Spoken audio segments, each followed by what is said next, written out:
My sister stole my groom on the morning of my wedding. By sunrise, I was married to the most feared Mafia boss in Chicago. Claire Morgan stood beneath 3,000 white roses wearing a dress she had chosen for the life she thought was waiting for her. Then the ballroom doors opened. Her sister walked in beside Claire's fiancé dressed in white while their parents silently asked Claire to disappear before the guests noticed. So she did. She walked into the freezing Chicago night with bleeding heels, no home to return to, and one question burning through her chest. How much betrayal can a woman survive before she becomes someone entirely new? What happened next was not a rescue. It was a contract, a family war, and a dangerous lesson about trust power and choosing your own life. Stay until the end. Like this video and comment the city you're watching from. 6 hours before Claire Morgan walked into a judge's chamber beside a man whose name frightened half of Chicago, she was standing barefoot in the bridal suite of the Ashbourne Hotel, fixing everyone else's problems. The room smelled of coffee, hairspray, and white roses. Beyond the tall windows, Michigan Avenue shimmered beneath a thin October rain. Headlights moved across the wet pavement below, and Lake Michigan was barely visible through the darkness. Claire stood in front of a long table covered with place cards, ribbons, makeup brushes, and half-empty glasses of champagne. Her ivory wedding dress hung from a brass hook near the window, protected inside a clear garment bag. She had been awake since midnight. At 2 a.m, the florist called to say half the white roses had arrived with damaged stems. At 3, one of the bridesmaids discovered that the clasp on her necklace was broken. At 3:30, Claire's mother announced that the lighting in the ballroom made her look exhausted and demanded that the hotel replace 12 overhead fixtures. Claire had handled all of it. The flowers had been rearranged. The necklace had been repaired with a pin hidden beneath the woman's hair. The hotel staff had brought lamps into the ballroom and adjusted the lighting until Elaine Morgan approved. No one had asked Claire whether she had slept. No one had asked whether she was frightened. They assumed she was fine because Claire had always been fine. A knock sounded at the door. Before Claire could answer, her mother entered. Elaine Morgan wore a silver silk robe and carried a cup of tea she had not made herself. Her blonde hair was already styled, and her face had the smooth, controlled expression she wore whenever other people were watching. She looked around the suite. "Where is the photographer?" "He is downstairs taking pictures of the ballroom. He was supposed to photograph us getting ready. He will be back in 20 minutes. Elaine frowned as though Claire had personally altered the schedule. "And Madison?" Claire picked up a seating chart and pretended to study it. "I haven't seen her." Her mother sighed. "Of course you haven't." It was the kind of sigh that blamed Claire for Madison's absence without saying so directly. Claire placed the chart on the table. "Her phone is off. She is probably nervous. It isn't her wedding." Elaine's eyes sharpened. "Today concerns the entire family." Claire looked at her mother. For one quiet second, she wanted to ask whether there was any day in her life that had belonged only to her. Instead, she said, "I'll find her." Elaine's expression softened immediately, the crisis transferred to the daughter who always knew how to carry it. "I knew I could depend on you." The door closed behind her. Claire remained still. Rain touched the windows in a faint, steady rhythm. On the table, her phone lit up with a message from Noah. "Running behind. Business call. Love you." Claire read it twice. Noah had been running behind for months. He had missed 2 meetings with the wedding planner. He had left their rehearsal dinner early because a client had supposedly called from New York. 3 nights earlier, he had slept on the couch and claimed he did not want to disturb her because she looked tired. When Claire asked if something was wrong, he kissed her forehead. "You worry too much." She had believed him because believing him was easier than examining the distance between them. Claire typed a response. "Everything okay?" The message showed as delivered. No answer came. A woman from the beauty team entered carrying a case of cosmetics. We're ready for you, Mrs. Whitmore." Claire looked up. "Not yet." The woman smiled politely. "Almost." Claire tried to return the smile.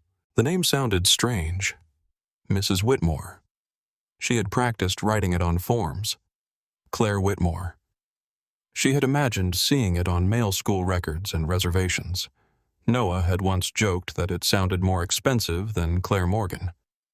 At the time, she had laughed. Now the name felt like a dress tailored for another woman.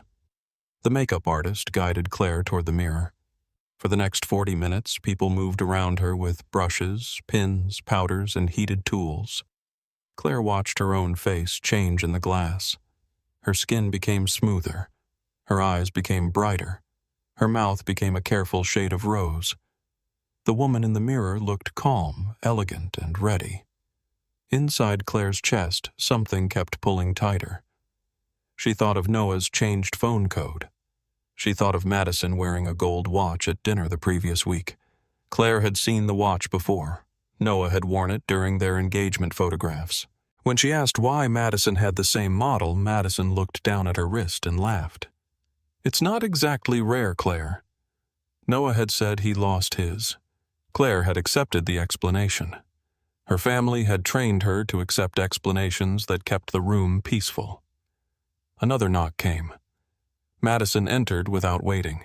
She wore a white robe with her initials embroidered in silver. Her dark blonde hair fell over one shoulder in polished waves. She looked rested, though she claimed she had spent the night helping the event staff.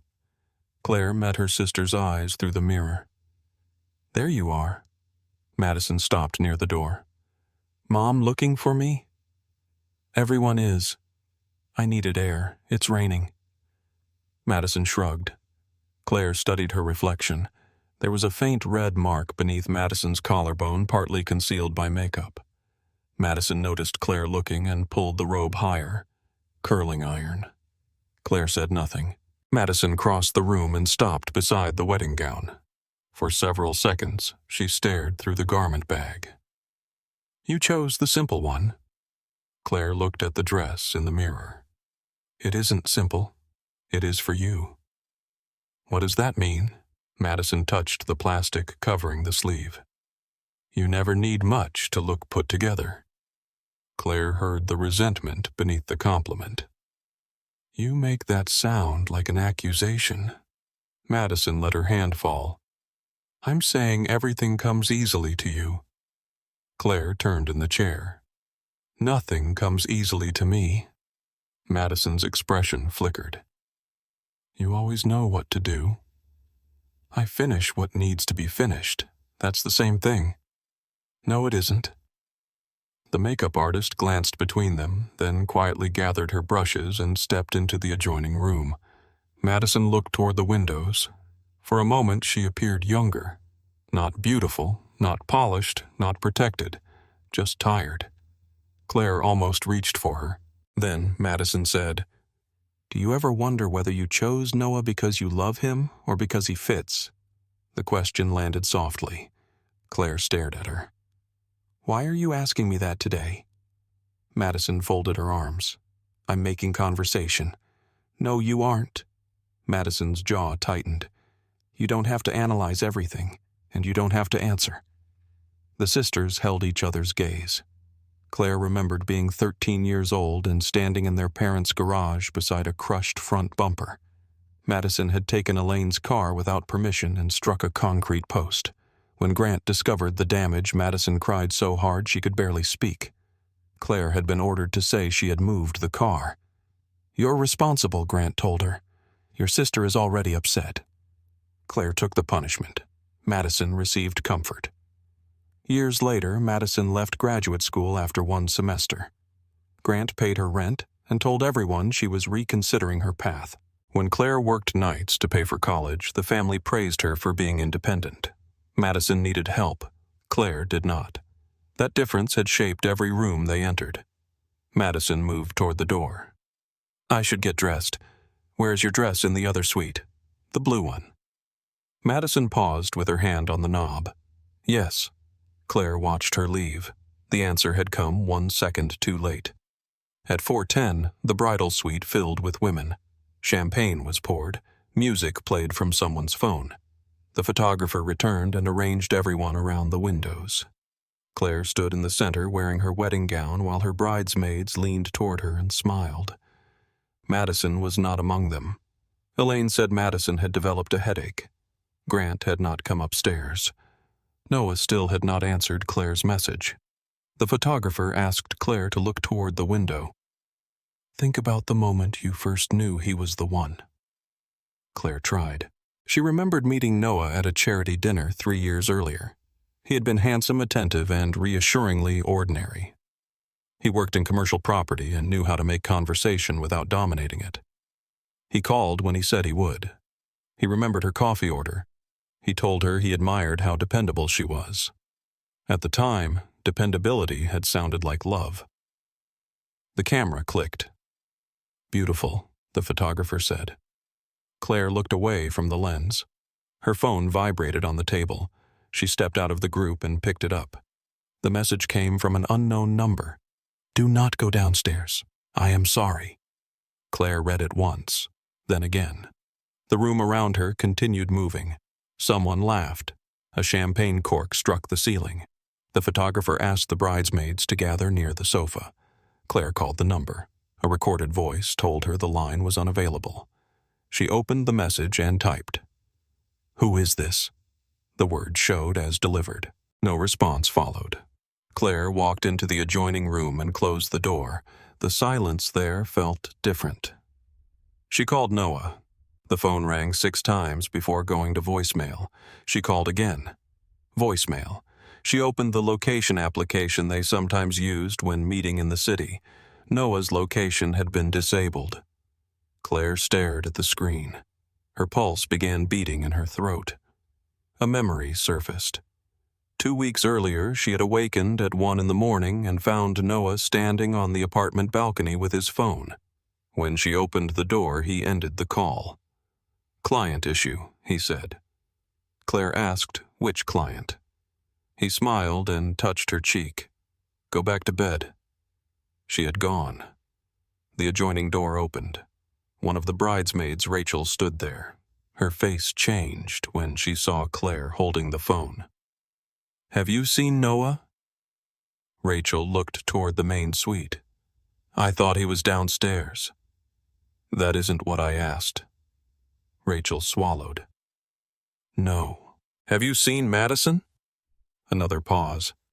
She was here earlier. Rachel. The woman's eyes filled with panic. I don't know anything for certain. Claire felt the room tilt slightly. What do you know that isn't certain? Rachel looked at the closed door behind her. I saw them together last night.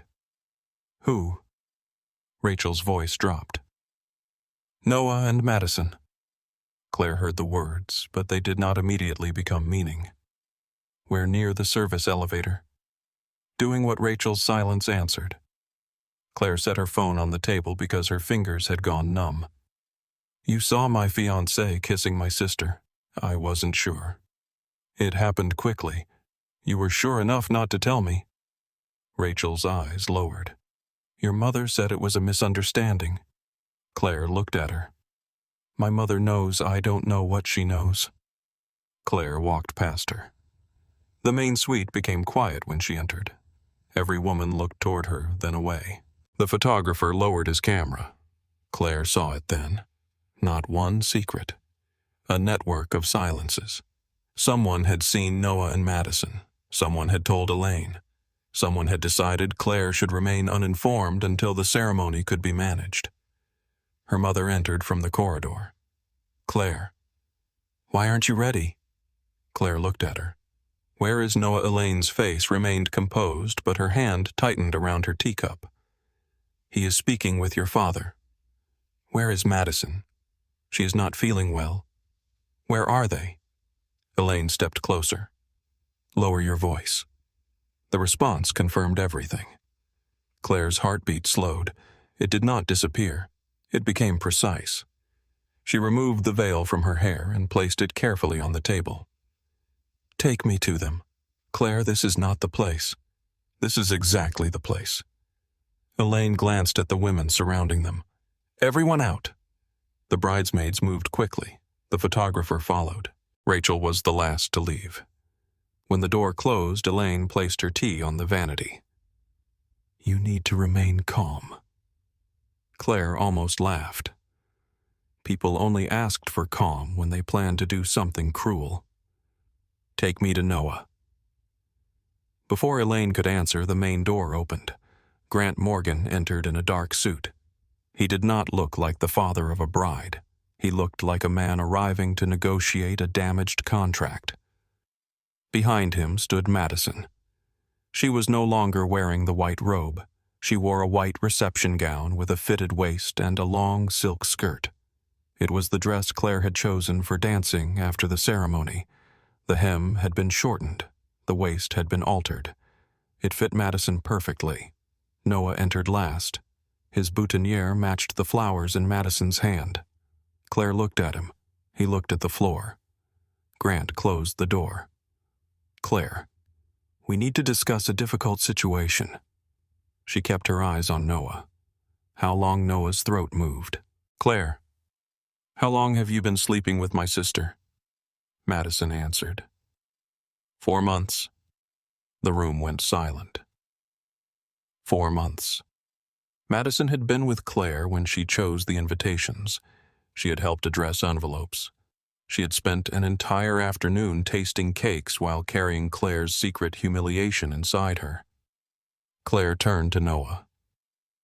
"Did you ever plan to tell me I tried? When I didn't know how?" "You knew how to stand at an altar." Grant stepped between them. "This is painful, but we have to make decisions based on the reality in front of us." Claire looked at her father. "What decision have you made?" Elaine spoke gently. "There are 300 guests downstairs." Claire waited. "The venue is paid for," Elaine continued. "Noah's family is here. Several important business partners are attending. Canceling now would create a public disaster." Claire looked at Madison's dress, then at Noah's boutonniere. Understanding arrived without mercy. "You're continuing the wedding." No one answered. "You're replacing me." Madison took a step forward. "It isn't like that." Claire turned toward her. "You are wearing my dress. It was the only one available. You had it altered." Madison's fingers tightened around the bouquet. Grant's voice became firmer. "No one planned for this to happen." Claire looked at the shortened hem. "You planned enough." Noah finally raised his head. "I care about you, Claire." She stared at him. "You don't get to use the word care in this room. I never wanted to hurt you. That is what people say when avoiding the fact that they made a series of choices." Elaine moved closer. "Your sister has been struggling." Claire looked at her mother. "And that gave her my fiancé, Madison, needs stability." The old explanation. Madison needed help. Claire could survive. Claire was stronger. Therefore, Claire could be sacrificed.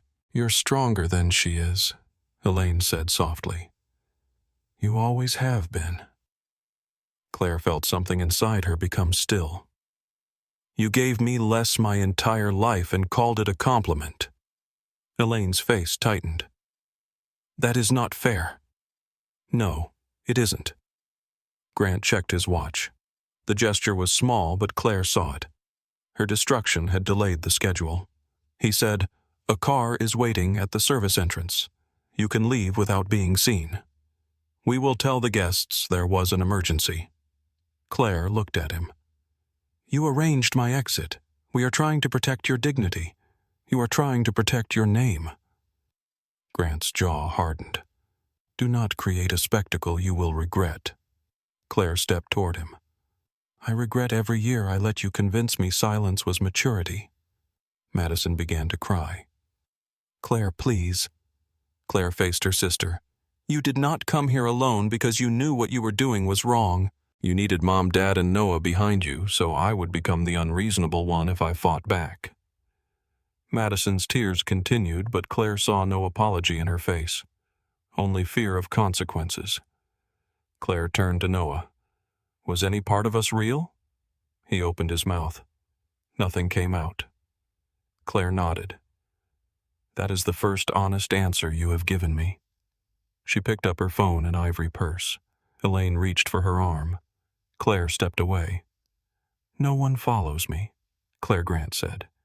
If anyone follows me, I will walk into that ballroom, take the microphone, and tell every guest exactly why my sister is wearing my dress. Grant stopped. For the first time that morning, the Morgan family moved out of Claire's way. She left through the service corridor. The elevator took too long, so she used the stairs. Her wedding shoes struck each concrete step. The music from the ballroom traveled through the walls, soft and elegant, completely untouched by what had happened above it. Claire reached the service level and pushed open a fire door. Cold rain touched her face. 2 kitchen workers smoking beside a loading dock stared at her. She walked past them without speaking. Chicago opened in front of her, wet, dark, and indifferent. Claire did not know where she was going. She only knew every place that had once felt like home now belonged to someone who had lied to her. She walked south. After 6 blocks, her heels began to cut into her skin. After 10, the rain stopped. After 13, she removed her shoes and carried them in one hand. She thought about calling Maya, but the truth still felt too large to force into words. At the corner of an empty street near the river, Claire looked down at her phone. 4 missed calls from Elaine, 2 from Grant, 1 from Noah. There were no messages from Madison. Claire placed the phone inside her purse and continued walking. A steel door opened ahead of her. A tall man in a charcoal overcoat stepped onto the sidewalk while speaking quietly into his phone. 2 other men followed at a respectful distance. Claire turned the corner too quickly and collided with him. His hand closed around her arm before she hit the pavement. The contact was firm, but careful. Claire looked up. Dominic Russo ended the call without taking his eyes from her. Rain shone on the shoulders of his coat. His face was composed, but there was exhaustion beneath the control. His gaze moved from her bare feet to the wedding dress, then returned to her face. Are you in danger? Claire thought of Noah Madison and her parents standing together in the bridal suite. I don't know yet. Dominic released her arm. Do you have somewhere safe to go? No. Someone you trust? Claire looked back at the empty street. Not nearby. For a moment, neither spoke. Then Dominic glanced at the wedding gown again. I have an unusual problem. Claire laughed once without humor. So do I. I need to be legally married before sunrise. Claire studied him. That is unusual.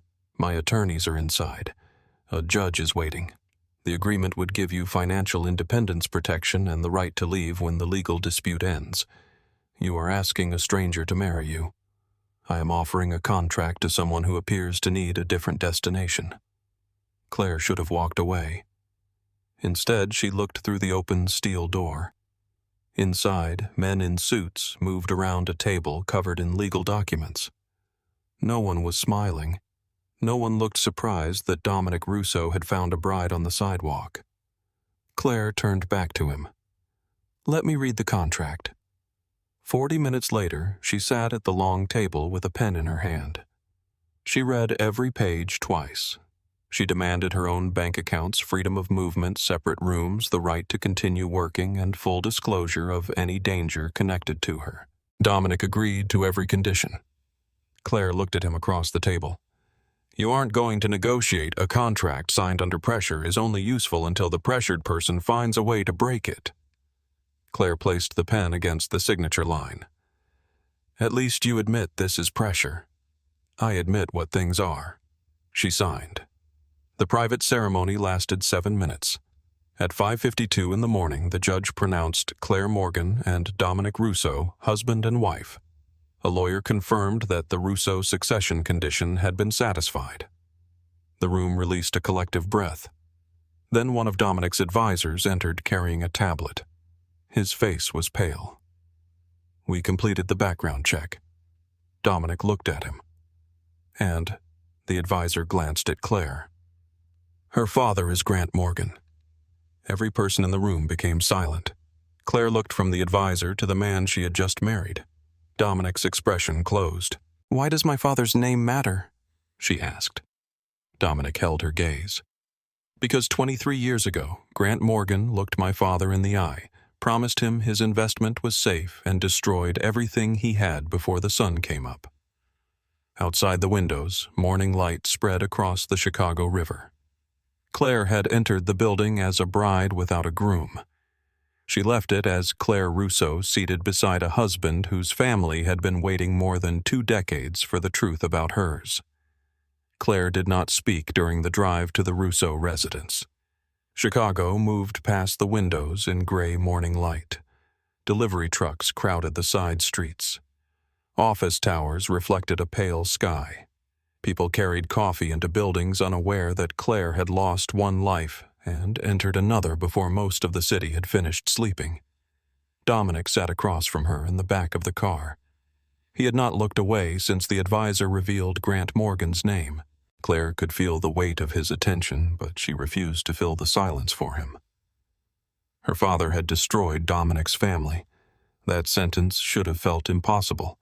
Instead, it settled too easily beside everything else she had learned that morning. Grant Morgan had stood in the bridal suite and instructed his younger daughter to disappear so the older one could take her place. A man capable of arranging that without visible shame was capable of other betrayals. Claire looked down at the wedding ring on her finger. It was a plain gold band chosen from a velvet tray inside the legal office. Dominic had selected the same style. They had been husband and wife for less than an hour. Already their marriage carried a debt older than both of them. The car turned onto a quiet street in the Gold Coast. The buildings were tall, elegant, and old enough to look permanent. Bare branches arched over the road. Stone facades stood behind black iron fencing. Nothing announced wealth, but everything had been built by people who never expected to be displaced. The car stopped before a 6-story gray stone building. A man in a dark coat opened Claire's door. She stepped onto the sidewalk, still carrying her shoes. Dominic came around the car. "You can leave," he said.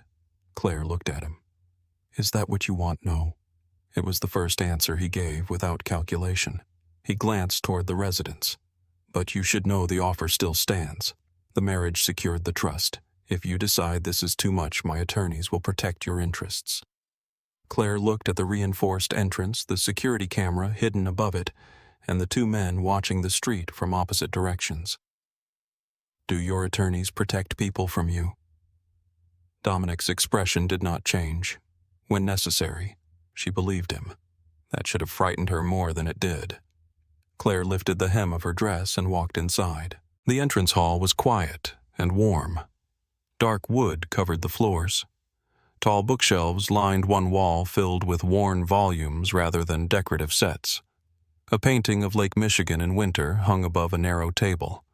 The water in the painting looked black beneath a white sky. A woman waited near the staircase. She appeared to be in her late 50s. Her silver hair was secured at the base of her neck, and her dark dress was simple enough to look severe. "Mrs. Russo," she said. Claire stopped. The name landed differently here, not as a legal arrangement, as a position. "This is Helena," Dominic said. "She manages the residence." Helena gave him a brief look. "I manage the people who believe they manage the residence." Dominic's mouth shifted slightly. Claire noticed. Helena turned back to her. "You need food, dry clothes, and sleep. In that order. I need information. You can have information after coffee." Claire almost objected. Then she realized Helena was not dismissing her. She was protecting the order of things. Dominic removed his coat and handed it to a man near the door. "Prepare the East Suite." "It is already prepared," Helena said. Dominic glanced at her. She raised one eyebrow. "Your attorney called." Claire followed Helena upstairs. The East Suite occupied the rear corner of the 3rd floor. It contained a bedroom, a sitting room, and a bathroom lined with pale stone. The windows overlooked a private garden enclosed by high walls. Dead roses clung to a trellis. A stone bench sat beneath a bare tree. The entire garden looked as though it were waiting for winter to admit it had already arrived. A robe lay across the bed. Helena opened the closet. "Clothing will be here by noon. Someone will ask for your measurements." Claire touched the wedding dress. "I can change myself."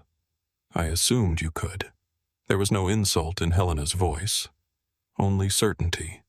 Claire looked at her. "Do you know who my father is?" Helena was silent for a moment. "Yes." "Does everyone?" "Not yet." "And when they do?" Helena folded her hands. "People in this house will watch how Mr. Russo looks at you before deciding how they should behave." Claire turned toward the window. "And how is he looking at me?" Like a question he did not expect to ask. Helena left her alone.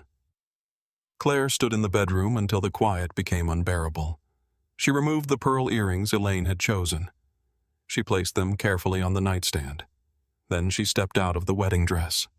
The silk fell around her feet. For 1 second she wanted to leave it on the floor.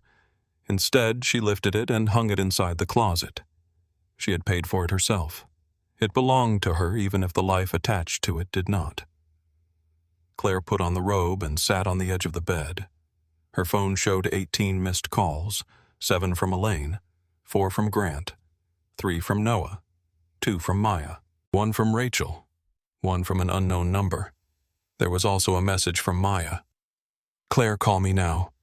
I do not care where you are, I just need to hear your voice." Claire pressed, "Call." Maya answered before the first ring finished. "Are you alive?" "Yes." "Are you safe?" Claire looked at the reinforced window.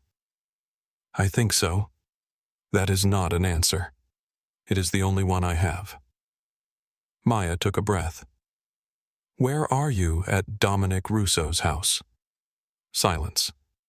Claire heard traffic through Maya's phone, then a car horn. "Which Dominic Russo?" "The one you are thinking of." "Claire." "I married him." Another silence followed. This one was longer. Maya spoke slowly. "You left the Ashbourne less than 3 hours ago." "I know." "You were wearing a wedding dress." "I still was." "And you married Dominic Russo." "Yes." "Legally." A judge was present. Maya said nothing for 5 full seconds. Claire imagined her standing on a sidewalk outside the legal aid office, one hand pressed to her forehead. "What happened at the hotel?" Maya finally asked. Claire told her. She began with the text message, then Rachel, then Madison in the white dress, then Noah standing behind her sister, then Elaine explaining that 300 guests were already waiting. Maya did not interrupt. When Claire reached the part about Grant arranging a car to remove her from the hotel, Maya swore quietly. Claire continued. She described the walk through the city and the steel door near the river. She described Dominic's deadline, the contract, the ceremony, the name Grant Morgan appearing on a background report. When she finished, Maya said, "I am going to ask you 3 questions." "All right. Has Dominic threatened you? No. Has he taken your phone or prevented you from leaving? No. Do you want me to come get you?" Claire looked at the wedding dress inside the open closet. "Not yet." Maya exhaled. "I do not like that answer." "I know. I also do not like that you married a man under pressure before sunrise. I read the contract. You were in shock." "I was." "That matters. So does the fact that he gave me more choice in 40 minutes than my family gave me all morning." Maya went quiet. Claire pressed her palm against her sternum. The pain was still there. It had become less sharp and more complete. Claire Maya said men like Dominic Russo do not survive by being honest.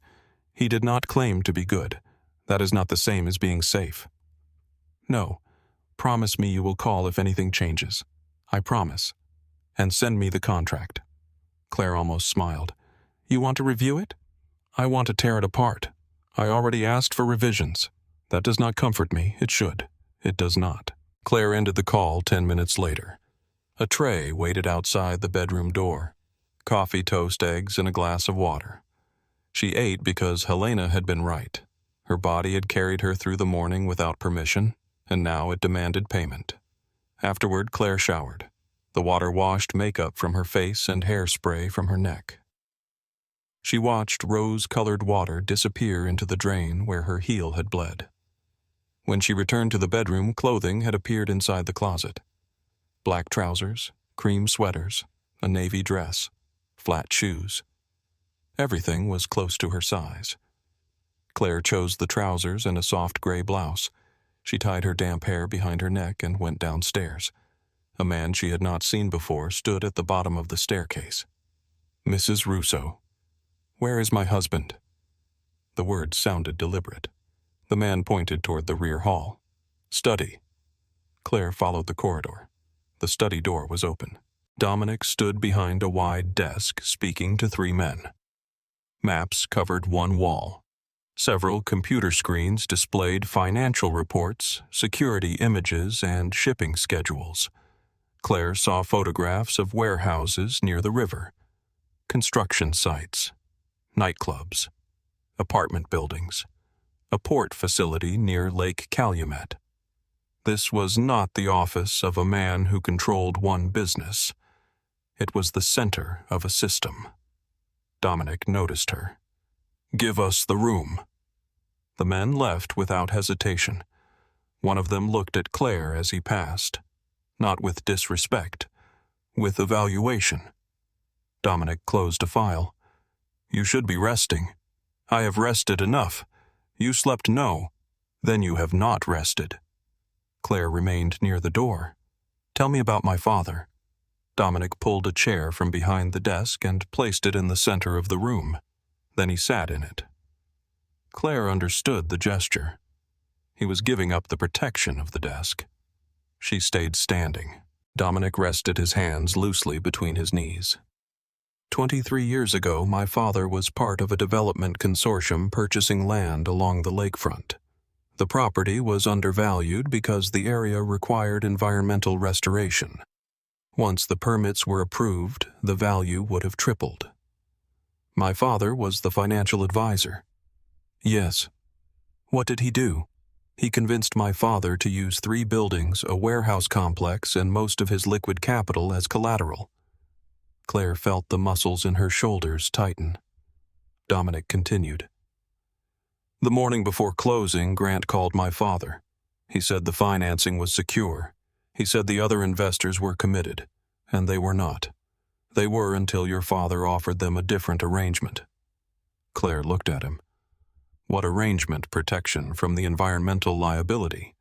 Your father had learned that the cleanup costs were larger than the public reports indicated. He warned the other investors. He warned 2 of them, but not your father. No. The answer entered the room without force.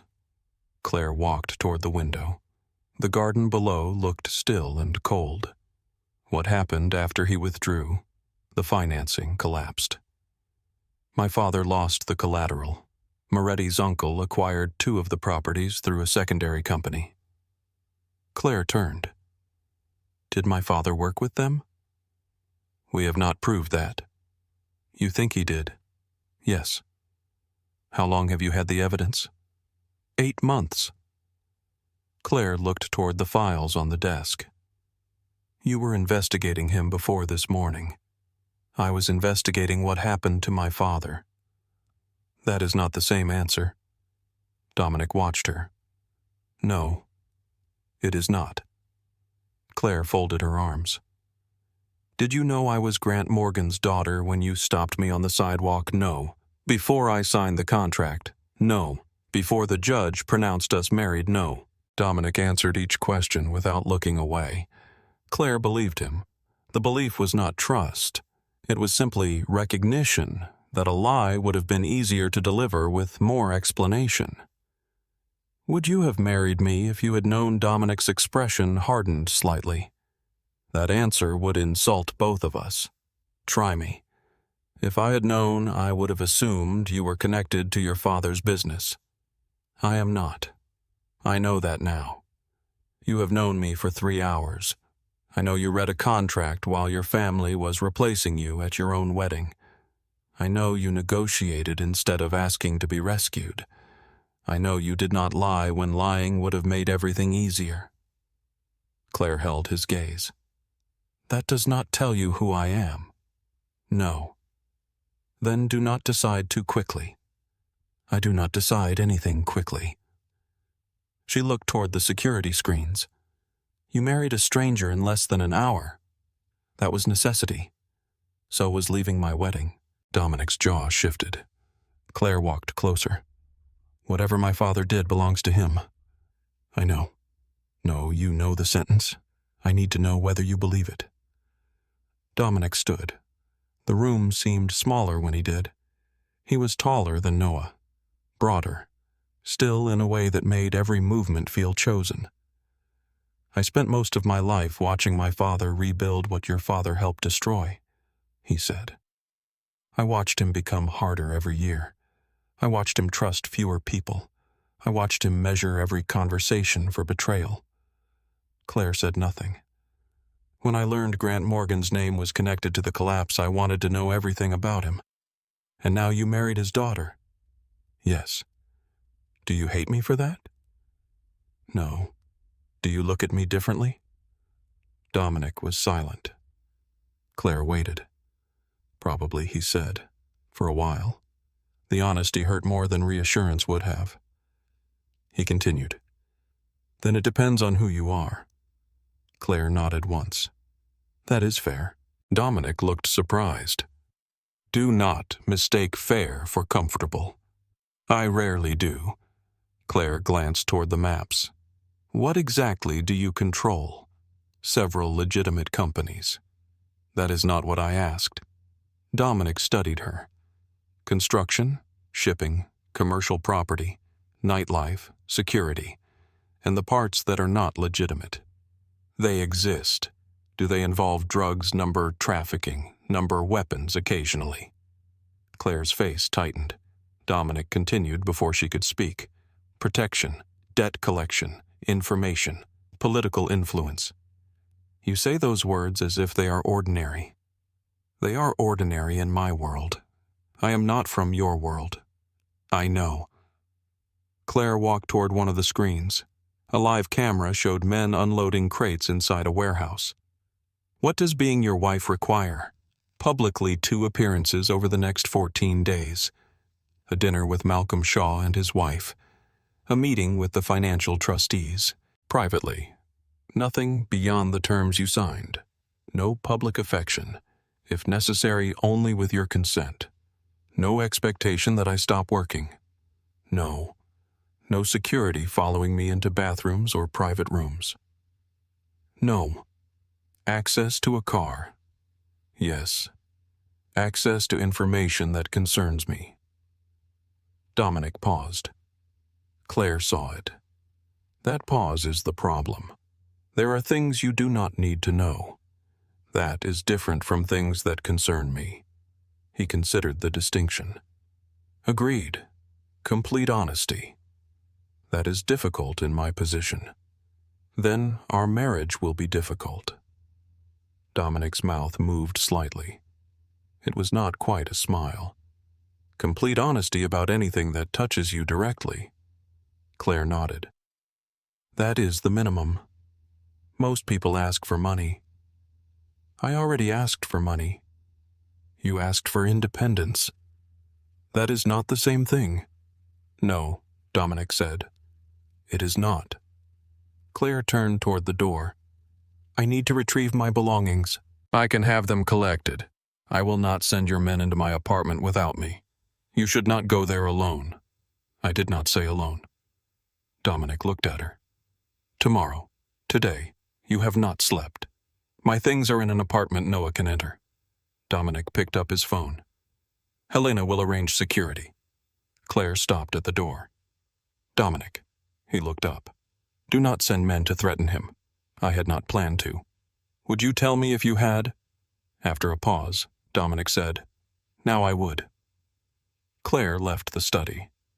At noon, Helena served lunch in a kitchen that felt more lived in than the rest of the house. Copper pans hung above a broad island. A loaf of bread cooled near the stove. Dominic entered while Claire was drinking coffee. He had removed his jacket and rolled his sleeves to his forearms. A faint scar crossed his left wrist.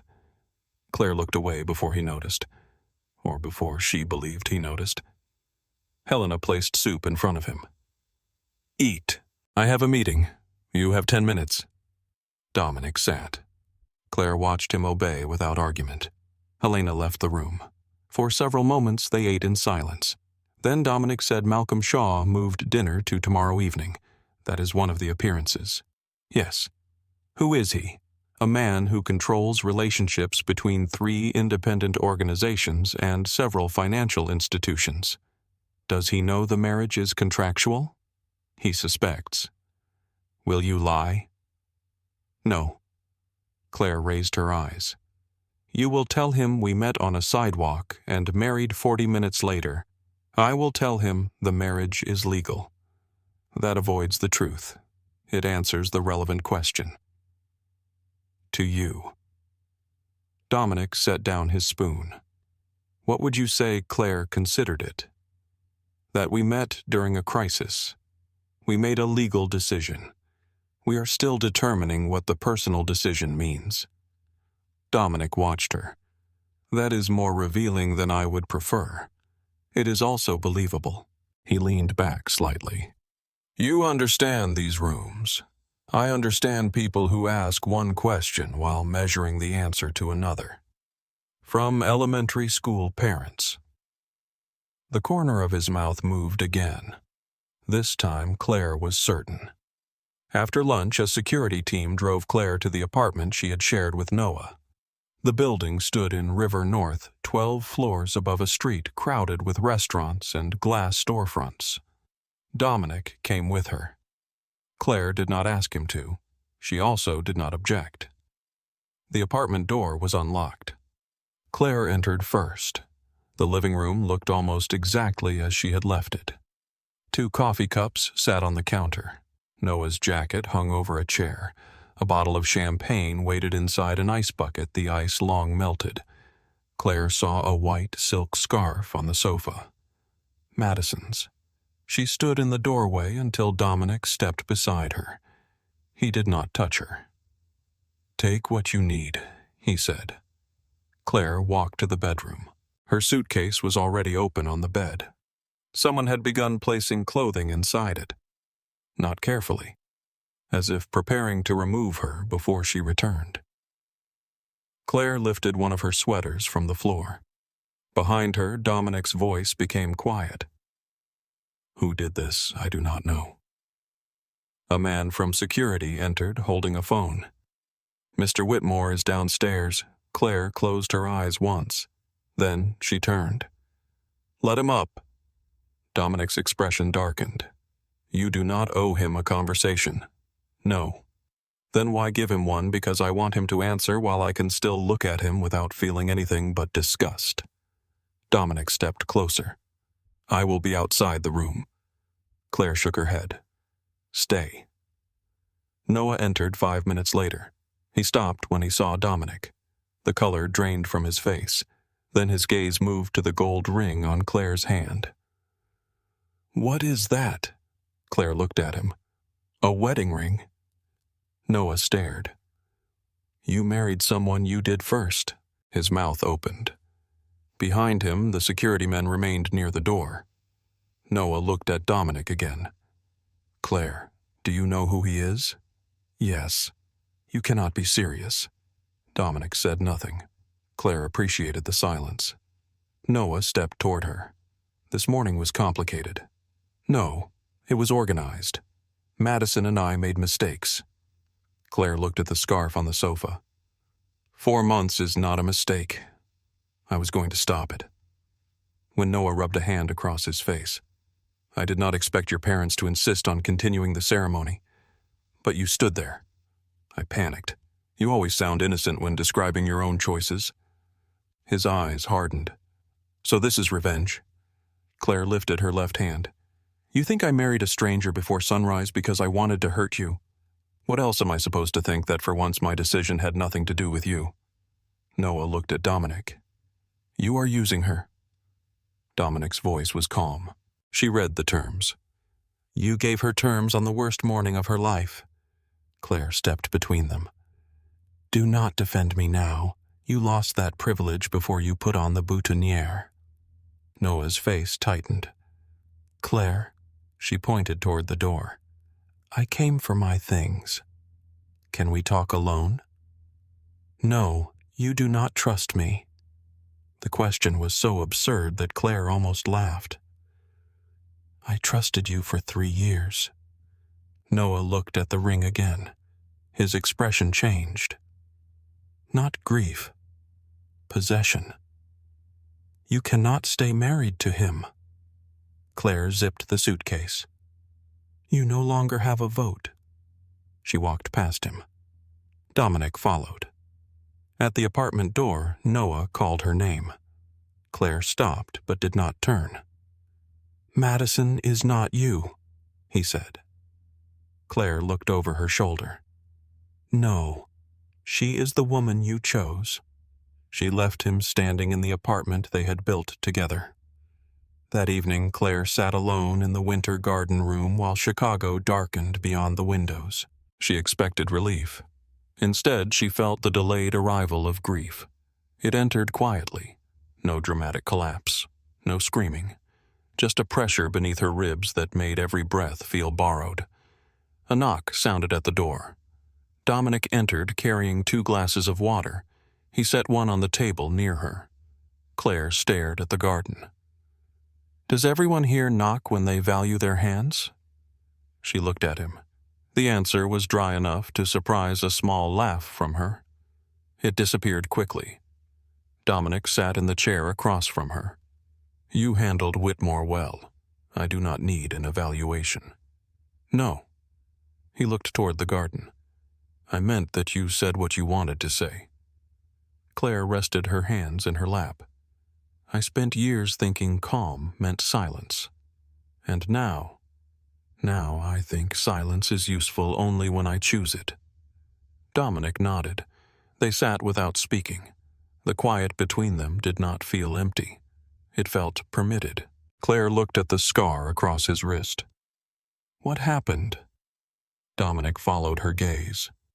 Knife. That is not an explanation. It is the accurate noun. She looked at him until he added, A man tried to remove me from a meeting when I was 27. With a knife. Yes. What happened to him? Dominic's expression closed. He did not attend another meeting. Claire understood the answer. She looked back toward the garden. You said you would be honest. I was. You were careful. That too. A phone vibrated inside Dominic's pocket. He checked the screen. The temperature in his face changed. What is it? Claire asked. He stood. A message from Moretti's attorney. What does it say?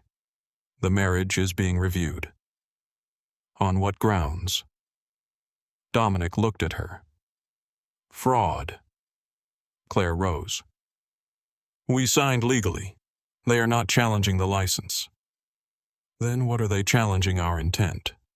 Claire held his gaze. You told me the deadline was satisfied. It was. Then why does intent matter? It does not in court. It matters to the men deciding whether I remain strong enough to lead. He moved toward the door. Claire followed. In the study, Luca Marino stood beside the desk with a printed document.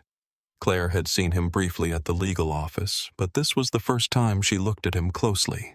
He was in his 50s, broad through the shoulders with iron-gray hair and a face built around restraint. He looked at Claire with formal respect. Mrs. Russo, what did Moretti send? Luca handed the document to Dominic. Dominic read it. Then he passed it to Claire. The letter described the marriage as a calculated alliance between Dominic Russo and Grant Morgan's daughter. It claimed Dominic had selected Claire after discovering Grant's role in the old lakefront betrayal. Claire read the paragraph twice. "He is saying you chose me." "Yes. He knows that is false. He does not need it to be true," Luca said. "He needs it to sound possible." Claire looked at Dominic. "What evidence does he have?" Timing, Dominic said. "My investigation into your father, the speed of the marriage, your family name." Claire set the paper on the desk. "He is building a lie from facts. The most durable lies are built that way," Luca said. Dominic turned toward one of the screens. "Who has he contacted Malcolm Shaw?" "The DeLuca Group, 2 financial trustees." Claire looked at the letter again. "What do they want?" "Reason to hesitate," Dominic said. "And if they hesitate, Moretti gains room." Claire walked toward the desk. "Then we do not defend a romantic story." Dominic looked at her. "There is no romantic story." "Exactly. If we pretend there is, he controls the conversation." Luca studied her. Claire continued. "We tell the truth. We met by accident. The marriage began as a legal agreement. You did not know my identity. I did not know yours beyond your name." Dominic's expression remained still. "Men in my position do not usually expose weakness. Then call it what it is." "What is it?" "A decision made under pressure." Luca said, "That may not reassure them. It does not need to reassure them. It needs to deny Moretti the pleasure of revealing something we tried to hide." Dominic looked at Luca. Luca gave a small nod. "She is right." Dominic's attention returned to Claire. "All right." The meeting ended after midnight. Claire returned to her suite. She had just removed her shoes when her phone rang. "Elaine." Claire watched it for 3 rings before answering. "Where are you?" Her mother did not say hello. "Safe. That is not an answer." "It is the one you are getting." Elaine inhaled. "Your father is furious. Then he should call me." "Claire, this has gone too far." She looked at the gold ring on her hand. "Which part? Marrying Dominic Russo?" "You know who he is." "I know enough. So do I. You cannot understand the kind of danger attached to that family." Claire walked to the window. The garden below was dark. "You watched Madison marry Noah in my dress. Do not compare the situations. I am not comparing them. I am explaining why your judgment no longer controls my decisions." Elaine's voice softened. "Madison is in trouble." Claire closed her eyes.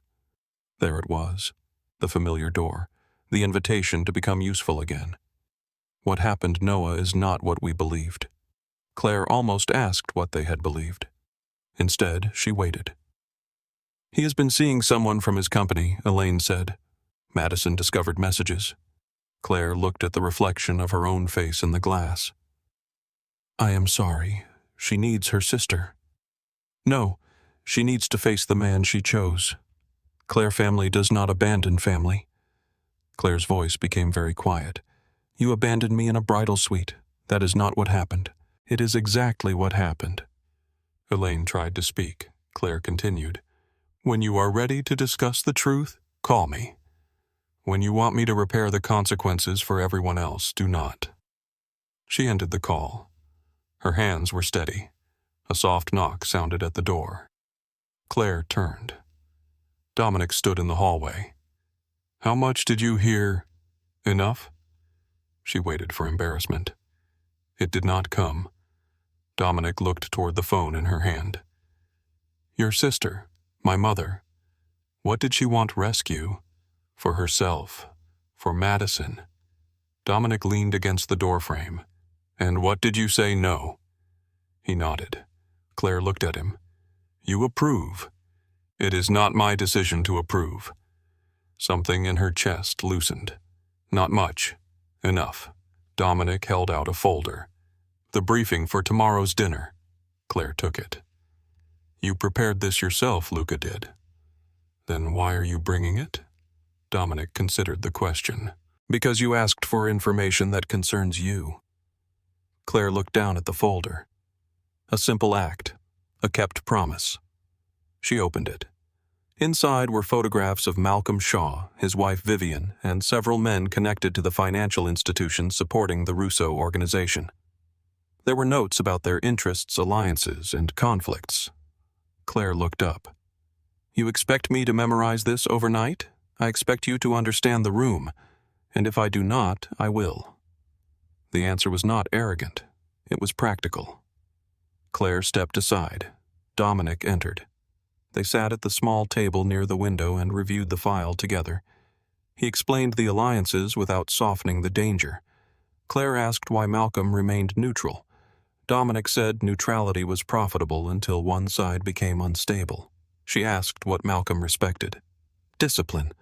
What does his wife respect? Dominic paused. I do not know. Claire turned a page. Then she is the person I need to understand. The following evening, Claire entered the Hawthorne Club beside Dominic. She wore the navy dress Helena had chosen. Her hair was pinned loosely, and the gold wedding band remained her only jewelry. The dining room occupied the top floor of a private building near the river. Dark windows reflected the city lights. Men in tailored suits stood in small groups, speaking softly. Every conversation changed when Dominic entered, not stopped. Changed. Claire felt eyes move toward her. Dominic offered his arm. She looked at it. Necessary, useful. Claire placed her hand against his sleeve. Malcolm Shaw waited beside a table near the windows. He was in his early 60s, broad-shouldered and silver-haired. His wife Vivian stood beside him in a dark green dress. Malcolm greeted Dominic first, then Claire. Mrs. Russo, Mr. Shaw. His eyes moved briefly to the ring. You have had an unusual week, Claire said. That is a polite description. Vivian smiled. Dinner began with harmless conversation. Weather, education, the city. Claire understood within 10 minutes that Vivian was not making conversation. She was gathering structure. Which questions Claire answered quickly. Which names she recognized. Whether she looked to Dominic before speaking. Claire did not. When Malcolm finally addressed the marriage, he placed his glass on the table.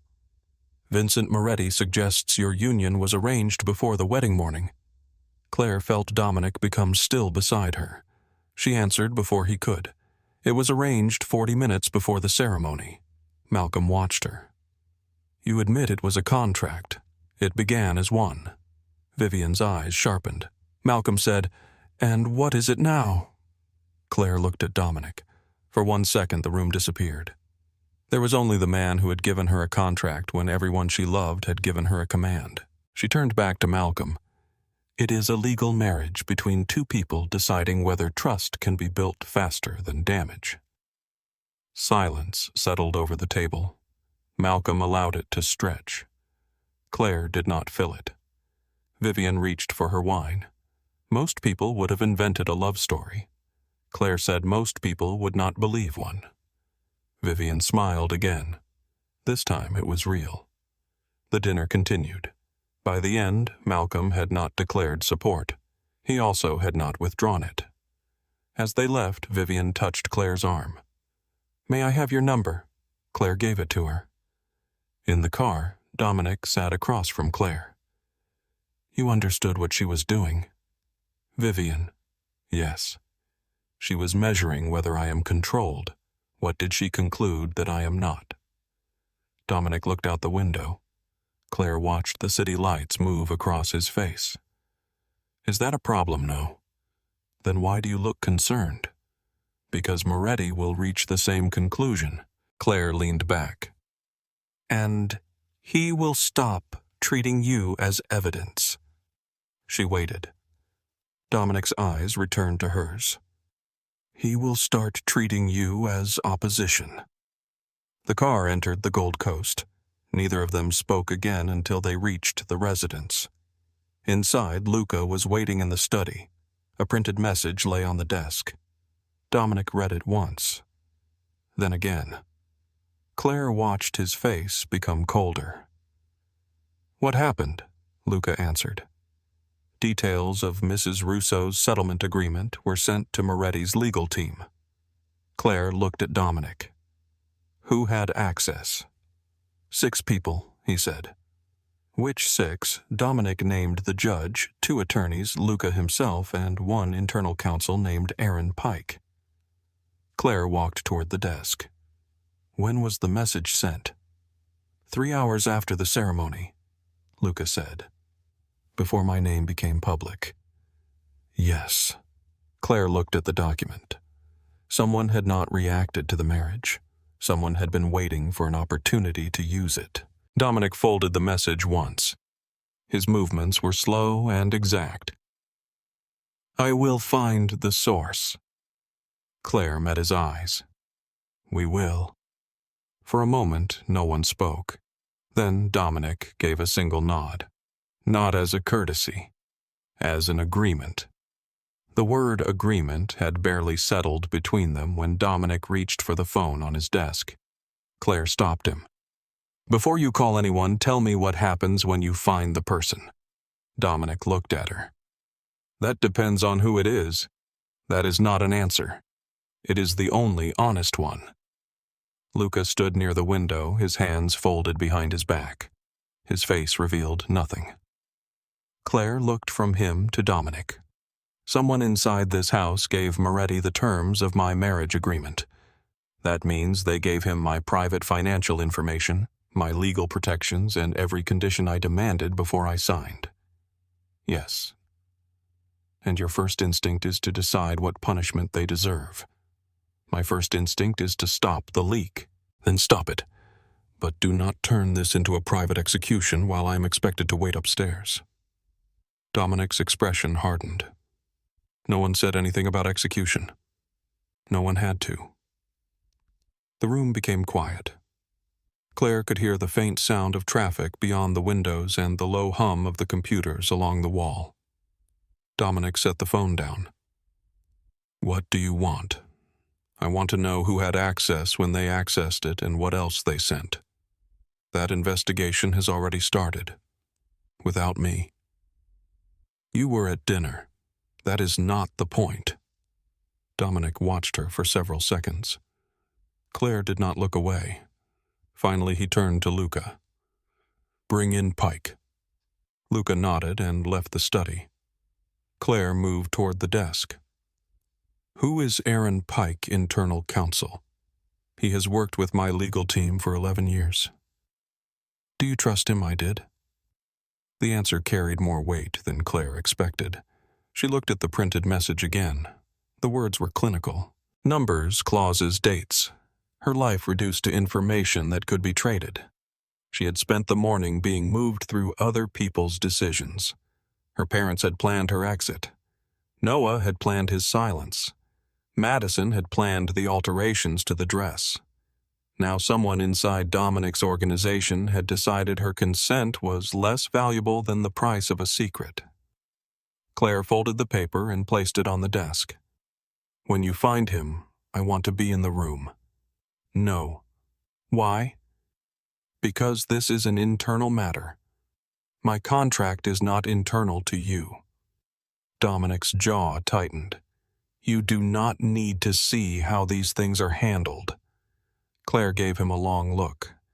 "That sentence sounds exactly like my father." The comparison landed. Dominic's face changed not much, but enough. He leaned one hand against the desk. "My concern is not your comfort." "Good, because I am not asking to be comfortable. I am trying to keep you from becoming part of something you cannot step away from. I already married into it. For a legal deadline? For a legal deadline that someone is now using to attack both of us." Claire moved closer. "You do not get to call me your wife in public and treat me like a visitor in private." Dominic held her gaze. Then he nodded once. "You will stay." 20 minutes later, Luca returned with Aaron Pike. Pike was in his early 40s, thin, carefully dressed, and visibly sweating despite the cool room. He stopped when he saw Claire. Dominic remained behind the desk. Claire sat in the chair beside it. Luca closed the door. Pike looked at Dominic. "You wanted to see me." Dominic placed the printed message on the desk. "Read it." Pike picked up the paper. His eyes moved down the page. The color left his face. "I have never seen this before." Dominic said nothing. Pike looked at Claire. "Mrs. Russo, I would never disclose confidential material." Claire studied him. He was speaking too quickly, not because he was frightened, because he had prepared the denial before entering the room. "Who asked you to review my settlement agreement?" she said. Pike's eyes shifted toward Dominic. Claire repeated the question. "Who asked you? Mr. Marino sent it through the internal review system." Luca remained still. "And after you reviewed it?" Claire asked. "I returned it." "To whom?" "To the secure archive." Dominic opened a folder. "The archive shows you accessed the file again at 8:12 that morning." Pike swallowed. "I was checking a clause." "Which clause?" Claire asked. Pike hesitated. Dominic's voice became colder. "Answer her. The termination provision." Claire leaned back. "What interested you about it? I was verifying the language." "No, you were not." Pike looked at her. Claire tapped the printed message. "The leak includes the exact financial number attached to that provision. It also includes language from the security clause I added myself. You did not need either one to verify the marriage filing." Pike's mouth tightened.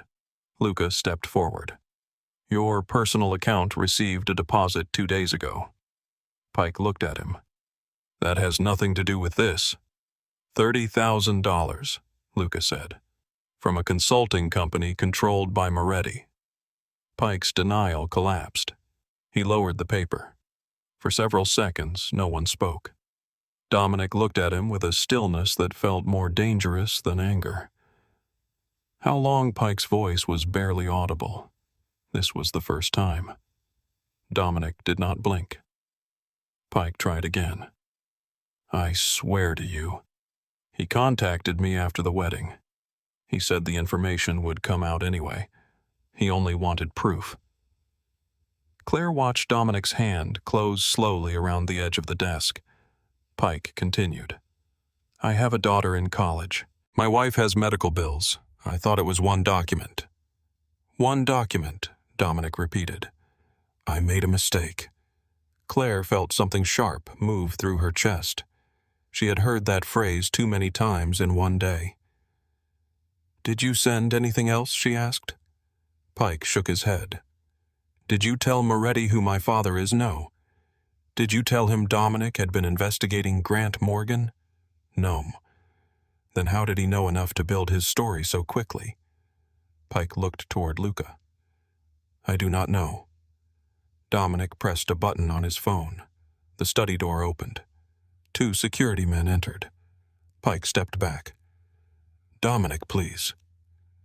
Dominic's voice remained calm. "You will be removed from every system. Your firm will receive the evidence. You will not contact anyone connected to this organization." Pike looked at Claire. "I am sorry." Claire did not answer. The men escorted him from the room. When the door closed, Dominic turned toward Luca. "Review every access record for the last year." Luca nodded. "Pike did not create Moretti's theory," Claire said. Dominic looked at her. He confirmed it. He gave Moretti proof of the contract, but someone else gave him the history. Luca's face remained composed. "We are already examining that possibility." Claire looked at him. "How long have you suspected another source?" A small silence followed. Luca answered carefully. "Several weeks." Dominic's attention shifted toward him. "You told me the irregularities began after the succession challenge. That was the clearest pattern. That is not what she asked." Luca met Dominic's eyes. "I suspected information was leaving the organization before the wedding. I did not know from where." Claire stood. And no one thought that was relevant before I signed a marriage contract and moved into this house. Dominic's face darkened. Luca said, "The risk did not involve you until today." Claire looked at both men. That is how people justify keeping others uninformed. They decide the danger belongs to someone else until it is standing in the room. Dominic dismissed Luca with a look. When the door closed, Claire faced him. "You knew I knew there were unexplained movements around Moretti. That is not the same as knowing there was a source inside your house." "I did not know that." "But you suspected?" "Yes. And you said nothing." Dominic walked toward the window. "I had 3 hours to secure an inheritance, a missing fiancé, 2 rivals preparing a legal attack, and a woman in a wedding dress standing outside my attorney's office." Claire crossed her arms. "You are explaining the pressure." "Yes, you are not explaining the choice." He turned. "My choice was to solve one problem at a time, and I became one of the problems." His expression shifted. "No, that is how you are treating me." Dominic moved closer. "I am trying to keep you alive." Claire's voice lowered. "Then start by trusting me with the truth." He stared at her. She continued. "You promised complete honesty about anything that touched me directly. Someone inside this organization knew enough about your investigation into my father to build a story around our marriage. That touches me." "You are right." The words came without resistance. Claire had expected an argument. Instead, Dominic stood in front of her and accepted the accusation. His voice remained even. "I should have told you." The admission affected her more than she wanted it to. Noah had apologized only when apologies protected him. Her parents had refused to admit they had harmed her at all. Dominic did not soften the truth or ask her to forgive him. Claire looked away. "What happens now? We determine who fed Moretti the original information, and the dinner with Malcolm. He has requested another meeting. With you? With us." Claire turned back. "When tomorrow afternoon? What does he want to decide whether Moretti's version is credible?" "He has already heard our version. He heard that the marriage was unplanned. Moretti has now shown him that I had a file on your father before I met you." Claire walked toward the desk. "He will think you found me because of Grant." "Yes. And if he believes that he may withdraw his support." "What happens then?" "Others follow." Claire studied the map on the wall. Lines connected properties across the city, warehouses near the river, clubs downtown, construction sites west of the lake. The organization looked less like a criminal empire than a living body with money and influence moving through arteries Claire did not yet understand. "Let me meet Malcolm alone." Dominic's answer was immediate. "No. He expects you to defend yourself. He expects both of us." "No. He expects to watch whether I repeat what you tell me." Dominic's eyes narrowed. "Malcolm is not harmless. Neither are you. That is not an argument. It is exactly the argument. He already knows I am married to a dangerous man. If I arrive surrounded by your people, I become proof that you control me. You are asking me to send you into a room with a man who has ordered people killed. I am asking you to wait outside." Dominic stared at her. Claire stepped closer to the map. "Moretti says I am a piece on your board. A piece does not choose where it moves. I do." The room held still around them. Dominic's gaze moved across her face. "What will you tell Malcolm?" "The truth. That is not a strategy. It is when the other man is lying." The meeting took place the following afternoon in a private dining room above a members' club near the north side. Dominic's security team remained 1 floor below. Claire entered alone. Malcolm Shaw sat at the far end of an oak table. No food had been ordered. A glass of water stood near his hand. He did not rise. Claire closed the door behind her and took the chair across from him. Malcolm looked toward the empty doorway. "Your husband allowed you to come alone. I did not ask permission." A faint movement touched his mouth. "Does he know you see it that way?" "He does now." Malcolm leaned back. For nearly half a minute he said nothing. Claire understood the test. Silence made most people hurry to defend themselves. She rested her hands on the table and waited. Finally, Malcolm said, "Vincent Moretti believes Dominic Russo chose you before the wedding morning." "He did not." "You say that with certainty." "I was standing there when he learned my father's name." "Moretti says the surprise was staged." Claire almost smiled. That would require Dominic to trust a room full of lawyers with a performance designed around a woman he had never met. "You expect me to believe the meeting was coincidence. I expect you to decide which version requires fewer miracles." Malcolm studied her. "You admit your husband had been investigating Grant Morgan?" "Yes." "You admit he considered your family name a threat?" "Yes." "You admit your marriage was a contract?" "Yes." Malcolm's eyes sharpened. "You do not seem interested in protecting him." "I am interested in telling you what is true. That may not protect him. Then he should survive without a lie." The room became quiet again. Malcolm touched the rim of his glass. "What did Dominic tell you about your father?" "That Grant Morgan advised Anthony Russo during a lakefront development. My father learned about hidden liabilities, warned two investors, and withdrew without warning Anthony. The financing collapsed. The Russo family lost properties, capital, and influence. And you believe him. I read the documents. You have seen them, every page Dominic allowed me to see." Malcolm caught the phrasing. "Allowed." Claire did not correct it. "That is one of the reasons we argued. You argue with Dominic Russo." "Yes." "And remain married?" "For now." Malcolm leaned forward. "Mrs. Russo, is your marriage real?" Claire looked at him. "My first engagement began with love. It ended with my parents asking me to disappear so my sister could take my place. This marriage began with a contract. It is the first relationship I have had where the terms were spoken before someone expected me to obey them. That does not answer the question. It is the answer." Malcolm considered her. Claire continued. "If you are asking whether Dominic and I began as a love story, no. If you are asking whether I chose to walk into this room without him, yes. Moretti's version depends on me being ignorant or controlled. I am neither."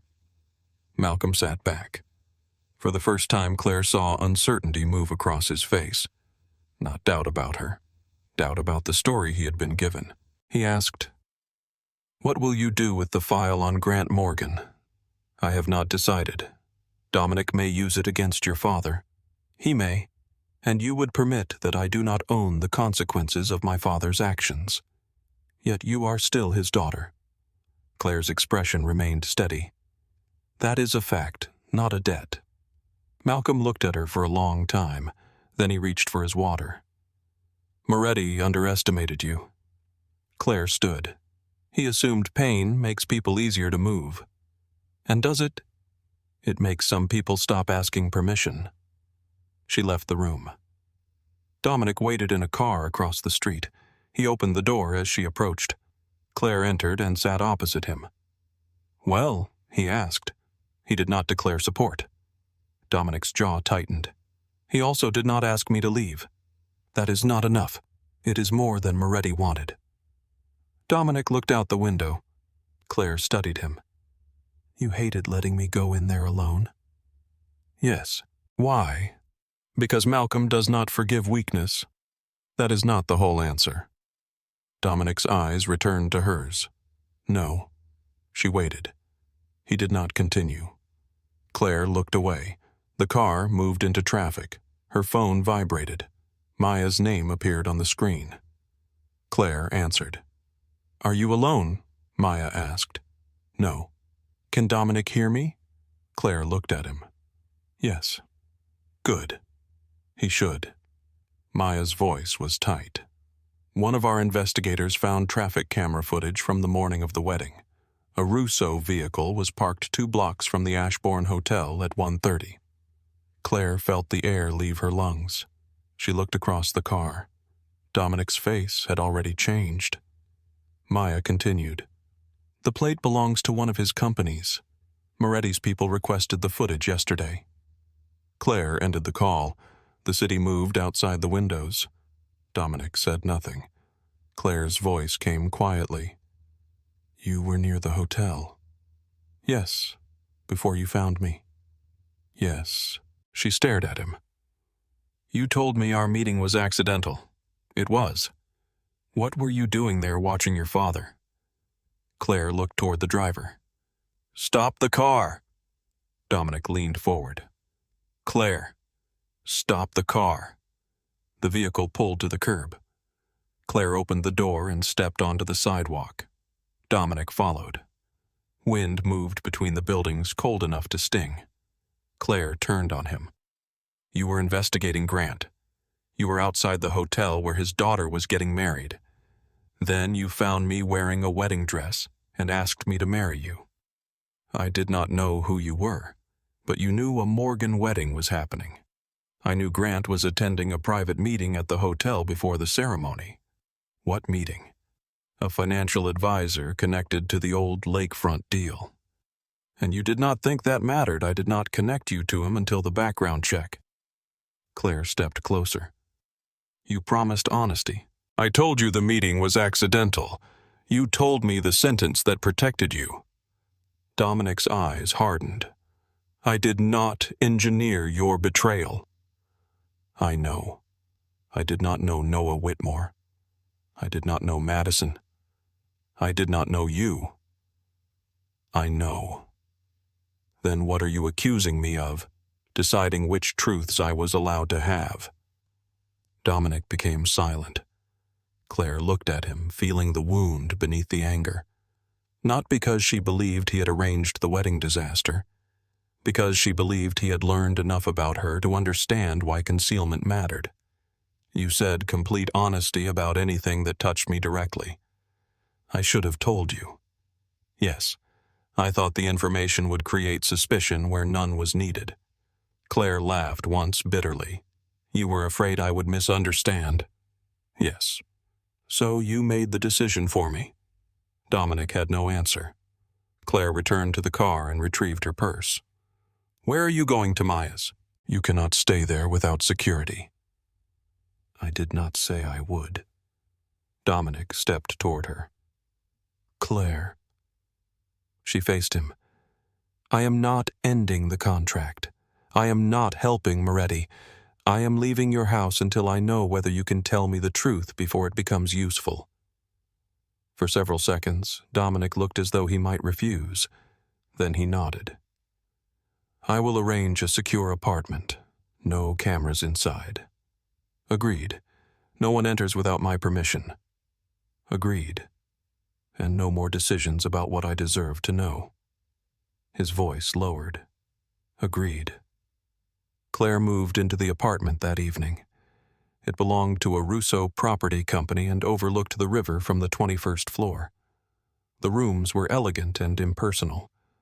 She slept badly. For 3 days, Dominic communicated only through security reports and brief messages about the investigation. He did not apologize again. He did not pressure her to return. The restraint irritated Claire almost as much as pursuit would have. On the 3rd night, she stood beside the window watching rain blur the city lights. Her phone vibrated. Unknown number. Your husband is not the only one keeping secrets. Claire read the next message. Moretti plans to remove you before Malcolm Shaw makes his decision. A 3rd message followed. Meridian Freight Building. 5 tomorrow morning. Come alone if you want proof. Claire stared at the screen. Then she took a photograph of the messages and sent them to Maya. She sent the location to Dominic with a single sentence. I am not asking permission. I am giving you the truth before I move. His call came immediately. Claire answered. No. His voice was controlled, but she heard the anger beneath it. I am going. It is a trap. Probably. I will send a team. Keep them outside. Claire, if you stop me, I go without them. Silence. Then Dominic said, You leave your phone on. Yes. You wear the tracker Helena gave you. Yes. You do not enter any vehicle. Agreed. Dominic exhaled slowly. I hate this. I know. The Meridian Freight Building stood near the river, abandoned behind a chain fence and a row of rusted loading bays. Claire entered through a side door at 512. The interior smelled of dust, damp concrete, and old metal. A man waited near the center of the warehouse. He appeared to be in his late 40s, with tired eyes and a dark coat buttoned to his throat. Claire Russo. Yes, my name is Caleb Reed. He held up both hands to show they were empty. I worked for Moretti for 9 years. Why are you contacting me? Because he is about to destroy people who still think they are helping him. Caleb removed a small drive from his pocket. He explained that Moretti never intended to manage the Russo organization. He planned to seize temporary control, sell the legitimate properties, transfer the liquid assets offshore, and abandon every associate who supported him. The drive contained transaction records, recorded orders, and payment schedules. Claire looked at him. Why give this to me? Because Dominic will look at it as evidence, and I will not. You will see the part he might miss. What part? Caleb's face tightened. Moretti ordered you removed before Malcolm's final meeting. Claire felt the warehouse become colder. Removed how? He did not care. A sound came from the loading corridor, a shoe against concrete. Caleb looked toward the darkness. He found me. Claire closed her hand around the drive. Is there another exit north wall? A man stepped from the corridor, large, broad-shouldered, one hand inside his coat. Caleb moved in front of Claire. The man said, Give me the drive. Claire's heart struck hard against her ribs. She forced her voice to remain steady. There are 3 copies. The man looked at her. Claire continued. One is with my attorney. One is scheduled for delivery to federal investigators. One is already with Dominic. It was a lie. The man studied her face. Claire stepped around Caleb. Moretti told you this would stay quiet. It did not. Outside engines approached. Black vehicles stopped beyond the loading doors. The man looked toward the sound. Claire held his gaze. If you take one more step, Dominic Russo spends the rest of his life making your name impossible to forget. The man slowly removed his hand from his coat. Then he backed into the corridor and disappeared. Seconds later, Dominic entered the warehouse with 4 security men behind him. His eyes found Claire immediately. He crossed the floor. Are you hurt? No. He looked at Caleb, then at the drive in Claire's hand. Only after confirming she was unharmed did the anger leave his face. Claire gave him the device. Caleb says Moretti is liquidating everything. Dominic looked at her. You came here knowing he planned to take you. I came because information does not become safer when someone else controls it. The words landed between them. Dominic understood what she meant. He did not defend himself. Back at the residence, Caleb's files were opened in the study. Financial records filled the screens. Offshore transfers. Property sale agreements. Payments to Moretti's people. Then Luca found a folder containing messages from a source inside the Russo organization. The source had provided schedules, property movements, and security changes for months. Dominic stood behind the desk as the messages appeared. Claire watched his face become absolutely still. A code appeared at the bottom of each exchange. Luca stepped closer to the screen. For the first time since Claire met him, his composure broke. Dominic looked at the code. Then he looked at the man who had served his family for more than 20 years. Explain it, Dominic said. Luca did not move.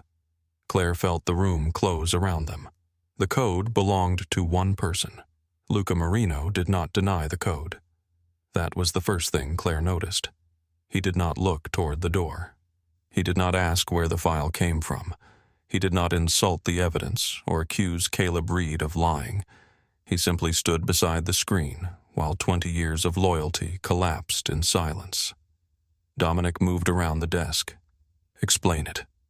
Luca looked older than he had 5 minutes earlier. The lines beside his mouth seemed deeper. His shoulders remained straight, but the strength in them had changed. It no longer looked like discipline. It looked like effort. "The code is mine," he said. Dominic stopped several feet away. Claire watched his hands. They were empty. Still, that frightened her more than if he had reached for a weapon. "How long?" Dominic asked. Luca's eyes moved toward Claire, then back to Dominic. 14 months. The answer struck the room like a door slamming shut. Dominic did not move. "You were giving Moretti information before my father's trust entered its final year." "Yes." "You gave him my travel schedules." "Yes." "Property movements." "Yes." "Security changes." Luca swallowed. "Yes." Dominic's voice dropped. "Did you give him the route to the church on the morning my father was buried?" Luca's face tightened. "No." "Did you know about the men waiting near the cemetery?" "No." "Do not lie to me now." "I am not." Dominic stepped closer. Claire saw the calculation in Luca's eyes. Not the calculation of a traitor searching for escape. The calculation of a man deciding how much truth he could survive. Dominic said, "Why?" Luca looked at the financial records on the screen. "Your father asked me to move money through a charitable foundation 18 years ago." Claire glanced at Dominic. He showed no surprise. Luca continued, "The transfer was connected to a port contract. The money came from a company under investigation. Anthony wanted it hidden before the city auditors arrived." "And you did it," Dominic said. "Yes. Because he ordered you. Because I believed loyalty required obedience." Dominic's jaw tightened. "What does that have to do with Moretti?" "He found the transfer." Luca looked down at his hands. The account needed 2 signatures. "Mine and my son's." Claire said, "Your son knew no. He had just joined the foundation. I told him it was a routine authorization." "How old was he?" she asked. 23. Claire felt something cold settle beneath her ribs. Luca looked at Dominic again. Moretti had copies of the transfer, the signatures, and the internal authorization. He said he would send everything to federal investigators. He said my son would be charged with conspiracy and financial fraud. "You could have come to me," Dominic said. Luca gave a small, exhausted laugh. "To ask what?" "For protection. From your father's crime. My father is dead. His methods are not." The words landed hard. Dominic's expression changed. Luca continued before he could respond. "I watched Anthony remove men from this organization because they admitted fear. I watched him punish hesitation more severely than disloyalty. He taught all of us that weakness was an invitation. I am not my father." "No," Luca said. "But 14 months ago I did not know that." Dominic stared at him.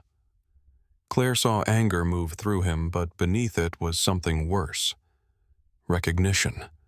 Luca had not only betrayed Dominic, he had expected Dominic to become Anthony Russo when challenged. Dominic turned away. He walked toward the window and stood with his back to the room. "How did it begin?" Claire asked. Luca looked at her. "One meeting location. Moretti said he wanted to avoid a conflict. I gave him the address. And then a property schedule. A list of companies involved in the succession trust. Nothing that seemed capable of hurting anyone directly. Claire heard the familiar shape of the explanation, one compromise becoming another, one silence making the next silence easier. "And when did you know he was using the information to take the organization?" she asked. Luca's eyes lowered.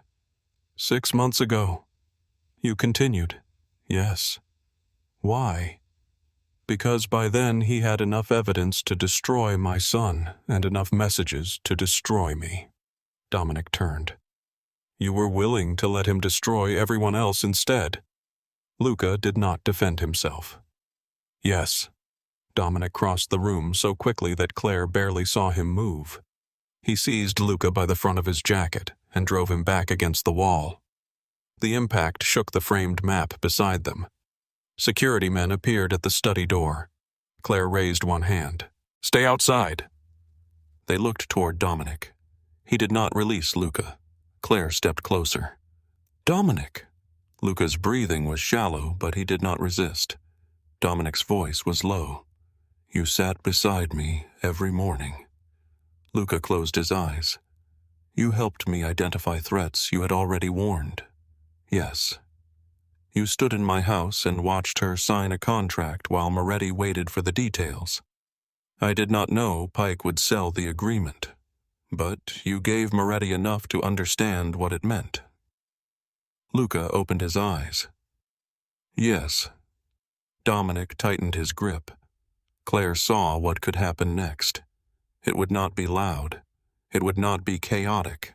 Dominic would make one decision, and Luca Marino would disappear from the life he had served for more than 20 years. Claire stepped between them. Let him go. Dominic looked at her. Move. No, this does not concern you. It concerns me because his information put me inside an empty warehouse with a man reaching into his coat. Dominic's face hardened. Then you should understand. I understand anger. You understand betrayal. Yes. Claire held his gaze. That is why I know the first thing you want to do is not always the thing you can live with later. Dominic did not move. Claire continued. You told me my father's actions did not belong to me. Your father's methods do not belong to you. For several seconds, the only sound in the room was Luca's uneven breathing. Dominic released him. Luca remained against the wall. Dominic stepped back. Security will take you to the West apartment. You will have no phone, no access, and no contact with anyone outside this house. Luca straightened his jacket. What happens after that? An independent attorney reviews every message, every transfer, and every act of cooperation with Moretti. Luca nodded. And my son. If he did not know, the evidence will show it. You will protect him. Dominic looked at him. I will protect the truth, nothing more. Luca accepted the answer. The security men entered. Before they took him away, Luca looked at Claire. You were right about one thing. She waited. Time proves duration. It does not prove loyalty. Then he left. The study door closed. Dominic stood motionless near the wall. Claire could see the mark where Luca's shoulder had struck the plaster. She said nothing. Dominic walked to the desk and placed both hands against it. My father trusted him. So did you. He taught me how to shoot. Claire remained near the window. He sat with me in the hospital after my first attack. He slept in a chair for 3 nights. His voice stayed controlled, but the control had become thin. Claire said, People can love us and still choose fear. Dominic looked at her. That does not excuse him. No, you always make room for explanations. I make room for the full truth. And what does the full truth change? The kind of man you become after hearing it. Dominic looked away. Caleb's evidence required the rest of the night to verify. Claire and Dominic worked side by side in the study while attorneys reviewed transaction records and security teams traced Moretti's accounts. Every hour produced another connection. Property sale drafts, offshore companies, payments to investigators, a contract for private transportation out of the country. Moretti had prepared to leave Chicago within 24 hours of taking control. He had promised his supporters positions in an empire he intended to dismantle. At 3 a.m, Maya arrived carrying 2 legal files and enough coffee for everyone. She entered the study, looked at Dominic, and said, "I still do not trust you." Dominic accepted the coffee. "That makes 2 of us." Maya looked at Claire. "You married a charming man. He grows warmer with exhaustion." Maya placed the files on the desk. The hotel security company kept every request for footage. Moretti's investigators asked for the Ashbourne recordings the day after the marriage became public. Claire opened the first file. "So they did not discover Dominic near the hotel until afterward?" "Correct," Maya said. "Then they edited the timing to make it look like surveillance of you." Dominic studied the documents. "Can the security director testify?" "He already signed a statement." Claire looked at Maya. "How did you get this so quickly?" I asked politely. Dominic glanced at her. Maya added, "Then I mentioned federal obstruction. The final meeting with Malcolm Shaw was scheduled for noon at a private lakefront club. By 11, every chair in the conference room was occupied.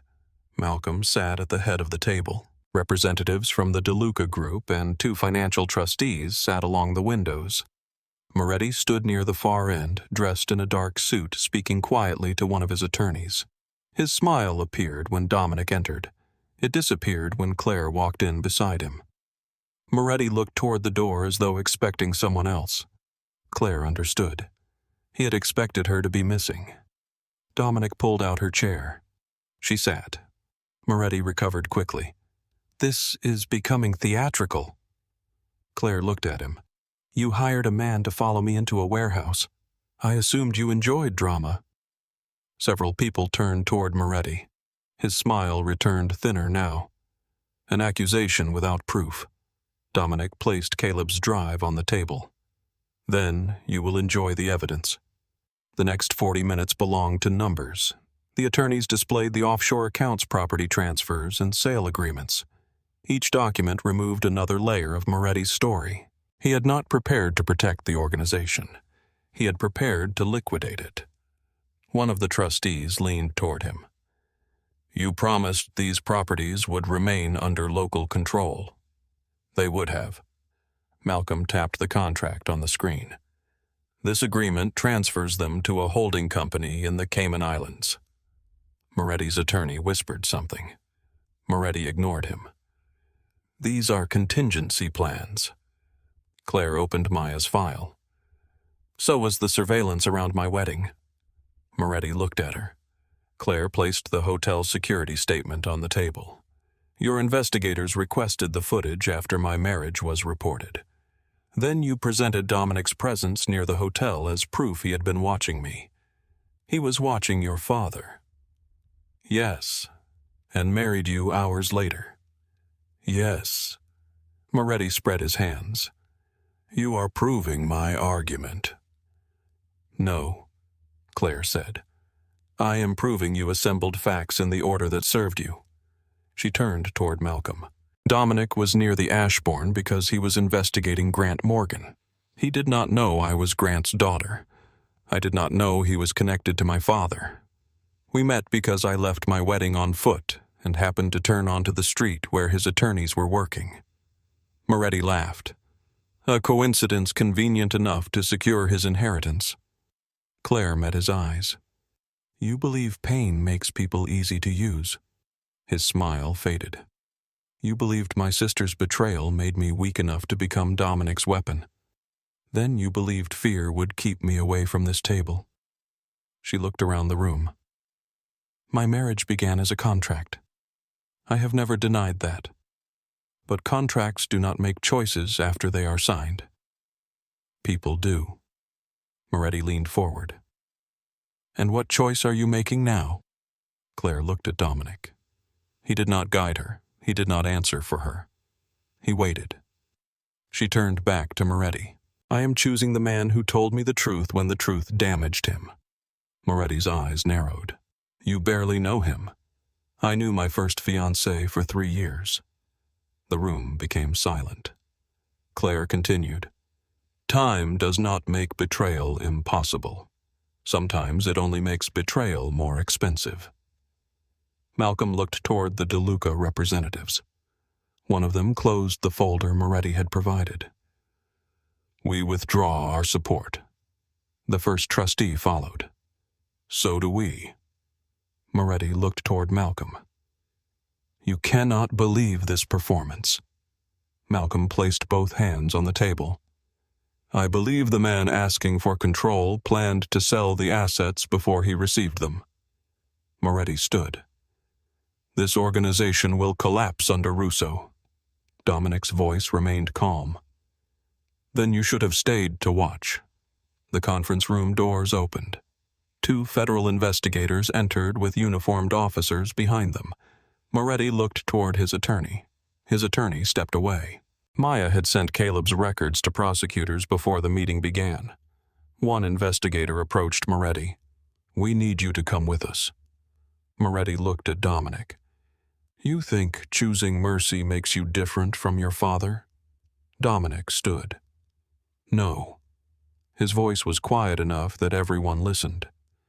Choosing it when I have the power not to does. Moretti was escorted from the room. No one tried to stop it. By the time Claire and Dominic returned to the Gold Coast residence, the city had disappeared beneath heavy rain. The study was dark except for one lamp on the desk. Dominic entered first. Claire followed. The room felt different without Luca. Larger, less secure. Dominic opened a drawer and removed a set of papers. He placed them in front of her. Claire read the heading. Termination of marriage agreement. His signature appeared at the bottom.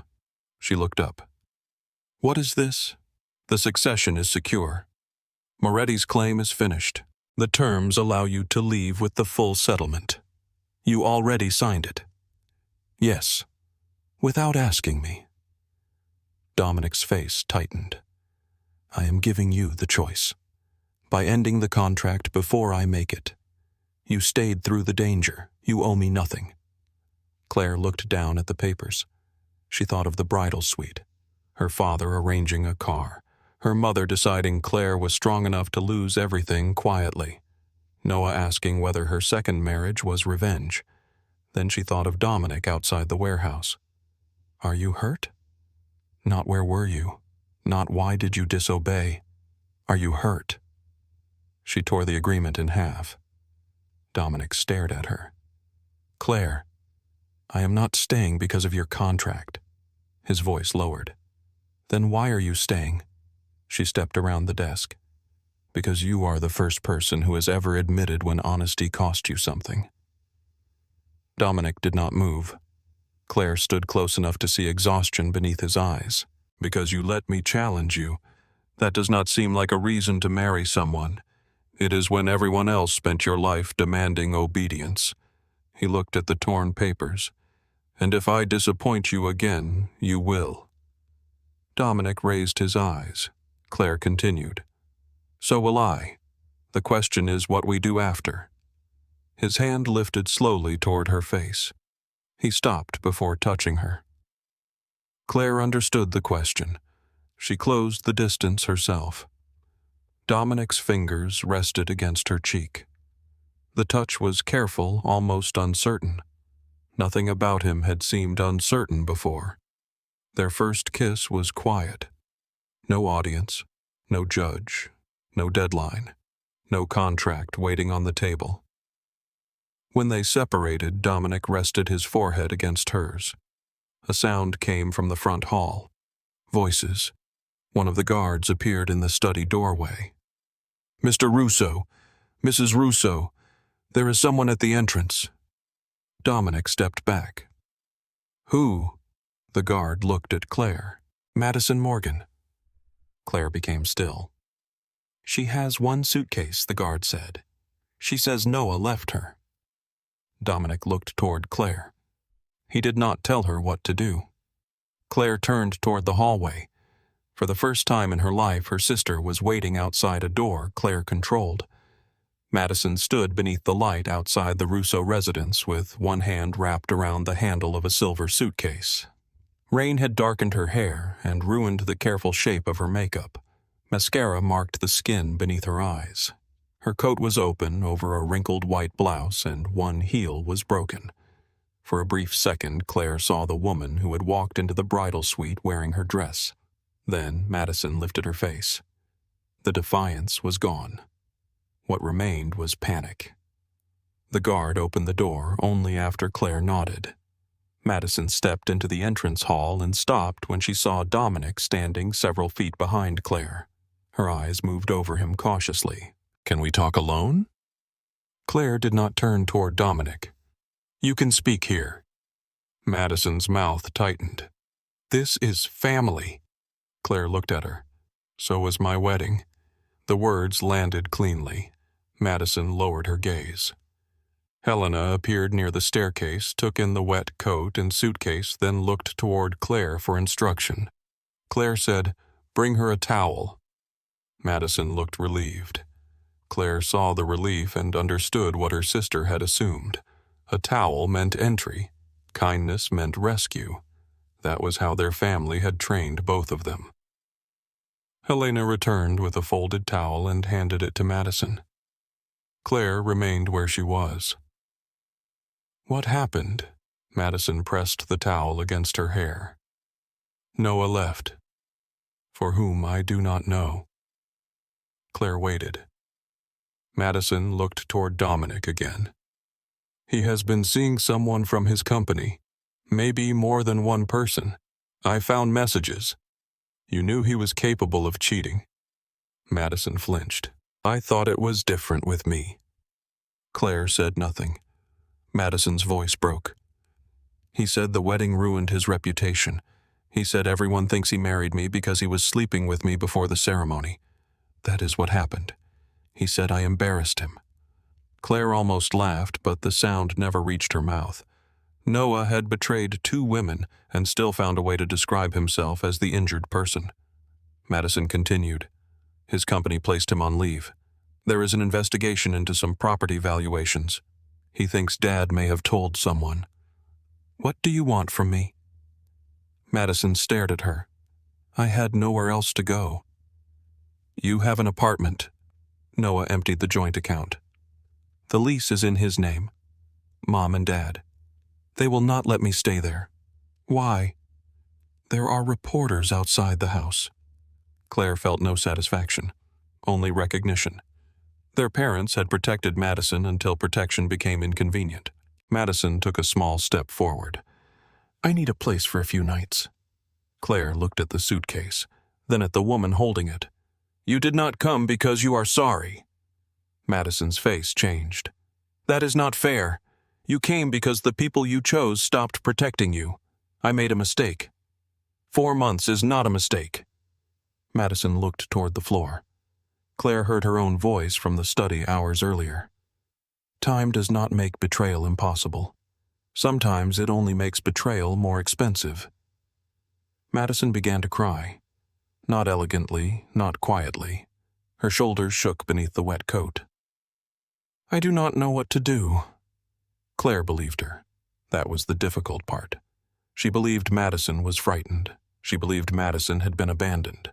She believed her sister was finally standing inside the consequences of her own choices. Claire also knew fear did not create entitlement. "You need an attorney," Claire said. Madison looked up. "Maya can recommend someone who handles housing and financial abuse." Madison blinked. "You are sending me to a lawyer. I am giving you a place to start. I need my sister." Claire's chest tightened. For 28 years, those words would have opened every locked door inside her. This time, they did not. "You needed your sister before you walked down my aisle." Madison closed her eyes. "I was jealous of you." Claire remained still. Madison pressed the towel between both hands. "You had a job you cared about, friends who stayed. You never needed Mom and Dad to fix everything. I needed them. They thought you did not. That is not the same thing. Madison nodded, crying harder. I know. Claire looked at her carefully. It was the first time Madison had admitted the difference. Not enough to repair anything. Enough to make the silence feel honest. Did you love Noah? Claire asked. Madison's eyes moved toward her. I thought I did. That is not an answer. Madison swallowed. I loved that he chose me over you. The truth entered the hall and remained there. Dominic did not move. Helena looked away. Claire felt something inside her settle. Painful. Final. Madison had not stolen Noah because she believed he was the love of her life. She had wanted proof that Claire could lose. Claire stepped closer. I will give you the number of a counselor and a temporary housing program. Maya will help you find an attorney. Madison stared at her. You are not letting me stay. No. Even for one night, no. Madison's face hardened with old instinct. You have all of this now. She looked around the residence. You have rooms, security, money. You could help me. I am helping you. You are punishing me. Claire shook her head. Punishment would be using your fear to control you. I am refusing to give you access to my life because you hurt me. Madison looked toward Dominic. You turned her against us. Dominic's voice was quiet. She was facing you when she made the decision. Madison looked back at Claire. Will you ever forgive me? Claire considered the question. Maybe. Madison's expression lifted slightly. Claire continued. But forgiveness is not the same as returning to the place where you hurt me. Helena brought Madison a card with 2 phone numbers written on it. Claire watched her sister take it. The guard opened the door.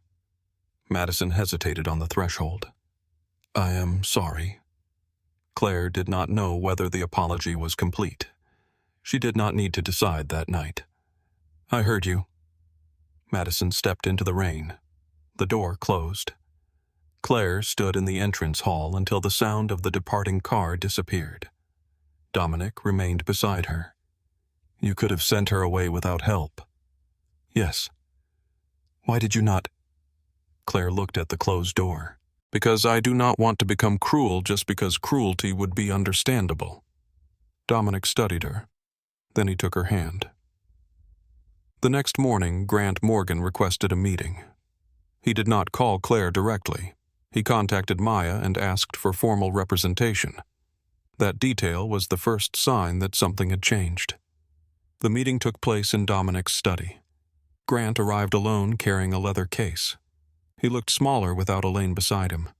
His silver hair remained perfect. His suit was still expensive, but the authority he had carried into the bridal suite was gone. Maya sat near the window with a recording device and a legal pad. Dominic stood at the back of the room. Claire sat across from her father. Grant placed the case on the table. I brought the original records. What records? The lakefront development. Claire looked at the case. Why now? Grant folded his hands. Because Moretti's investigation exposed transactions I should have disclosed years ago. That sounds like a legal reason. It is. Is there another? Grant looked at her. I saw what happened to you at the wedding. Claire waited. He continued. I told myself I was preventing a public disaster. You were protecting your reputation. Yes. The admission came slowly. I convinced myself you would recover because you always did. Claire felt her jaw tighten. Grant looked down at his hands. That is what I told myself 23 years ago about Anthony Russo. Dominic became still behind her. Grant opened the leather case. Inside were contracts, bank records, and copies of correspondence. The environmental report was worse than Anthony knew. The cleanup costs would have destroyed the project. You warned the other investors, Claire said. I warned the 2 who agreed to work with me, but not Anthony. No. Why Grant's voice became quieter. Because I had negotiated a position with the company waiting to purchase the distressed properties. Claire stared at him. You profited from the collapse. Yes. The answer left no room for misunderstanding. Grant had not acted only from fear. He had calculated. He had looked Anthony Russo in the eye, promised safety, and then sold the consequences. Dominic moved closer to the desk. How much Grant named the amount. Claire felt sick. Some of the money had paid for their childhood home, her education, Madison's apartments, the elegant dinners where Grant spoke about integrity. You built our family's life with that money, Claire said. Part of it. And you never told us. No. Did Mom know? Not at first. Claire heard the phrasing. At first. Grant closed his eyes briefly. She learned several years later. The betrayal widened. Elaine had known. She had lived inside the comfort created by it, and still stood in the bridal suite asking Claire to disappear for the family name. Maya turned on the recording device. You understand that any statement made here may be used in civil or criminal proceedings. Grant looked at Claire. I understand. Claire pushed the documents toward Maya. You will provide a sworn statement. You will surrender every related record. You will return any profit that can be traced to the transaction. Grant nodded. You will cooperate with the investigators. Yes. You will not ask me to speak to Dominic for you. Grant looked toward him. I was not going to. You have spent my entire life asking me to make difficult things easier for everyone else. You will not do that here. Grant lowered his gaze. All right. He signed the first statement. When he finished, he placed the pen on the desk. Will this repair anything between us? Claire looked at him. No. Pain moved across his face. She did not soften the answer. This repairs part of what you damaged. Our relationship is a different question. Grant nodded. For once, he accepted a consequence without asking Claire to carry it for him. Elaine made a different choice. She called 2 days later. Her voice was cold. Your father has destroyed this family. Claire stood inside the youth center where she had begun volunteering. Children's paintings covered the walls behind her. Someone laughed in a classroom down the hall. He told the truth. He humiliated us. He admitted what he did, and you encouraged him. Claire looked through the glass panel in the classroom door. A boy sat at a table assembling a model bridge from wooden sticks. No. I stopped protecting him from the truth. Elaine's voice sharpened. Madison is in temporary housing. Your father is cooperating with investigators. Reporters are calling every hour. Are you satisfied? Claire felt tired. Not angry. Tired. This is not about my satisfaction. You turned your back on your family. Claire closed her eyes. The same sentence. The same weapon. It no longer reached the same place. I spent 28 years facing you, she said. That was the part I regret. She ended the call. Then she blocked the number. Claire did not return to her old school. The attention surrounding the Russo name made that impossible. Instead, she accepted a position at the Harbor Light Youth Center, a neighborhood program for children living with instability, incarceration, and family violence. The building needed repairs. The counseling rooms were too small. The program had a waiting list twice the size of its staff. Dominic offered to fund it. Claire refused. I will not work in a building people think your organization owns. He stood beside her in the unfinished activity room, looking at peeling paint and exposed wiring. The roof leaks. Yes, the heating system is older than you. Not by much. Claire. She looked at him. No name on the building. No control over hiring. No access to records. No photographs of you handing over a check. Dominic considered the conditions. An independent foundation. with an outside board, no naming rights, none. He nodded. Agreed. The foundation repaired the roof, replaced the heating system, and expanded the counseling program. Dominic never attended the press announcement. Claire noticed. She also noticed that he began selling interests in businesses connected to political intimidation. The process was slow. Some of his associates resisted. Money disappeared. Influence weakened in certain districts. One evening, Claire found him in the study reviewing a list of losses. "You do not have to dismantle everything at once," she said. "I am not." "It looks like it." Dominic leaned back. "My father believed power excused the way he used it. And I think power reveals whether excuses are necessary." Claire walked around the desk. "You cannot erase what the organization has done.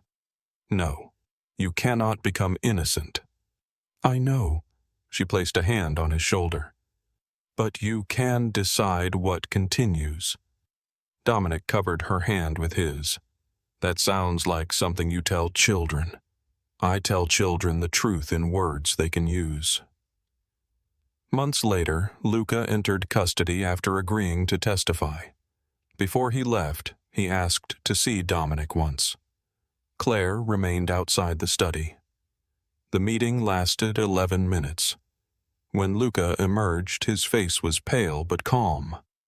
Dominic stood behind him. Luca turned.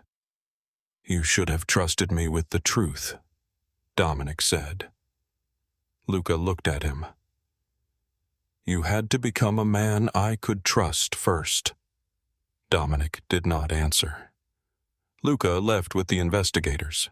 Claire entered the study. Dominic stood at the window. "Are you all right now?" She moved beside him. "That is honest. It is becoming inconvenient." Claire rested her head against his shoulder. He allowed the silence to remain. In early spring, Claire opened the closet in the east suite and found the wedding gown still hanging where she had left it. The silk had not changed. She had. She took the dress to a nonprofit that provided formal clothing for courthouse ceremonies and women rebuilding after financial abuse.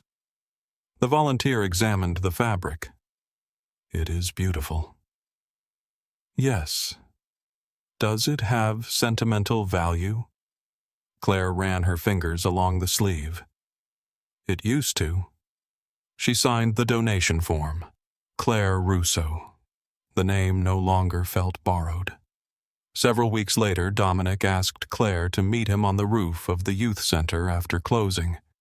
Paper lights hung above the garden. Maya stood near the door with Helena. A handful of friends waited beside several children who had insisted on arranging the chairs themselves. There were no reporters, no business partners, no armed men visible from the roof. Dominic stood beneath the lights in a dark suit. Claire walked toward him. "What is this?" The first ceremony protected an inheritance. He looked at the people gathered around them. "This one is not for anyone else." Claire stopped in front of him. Dominic took both her hands. "I am not asking you to become my wife again." "Good." The paperwork was exhausting. A quiet laugh moved through the group. Dominic smiled.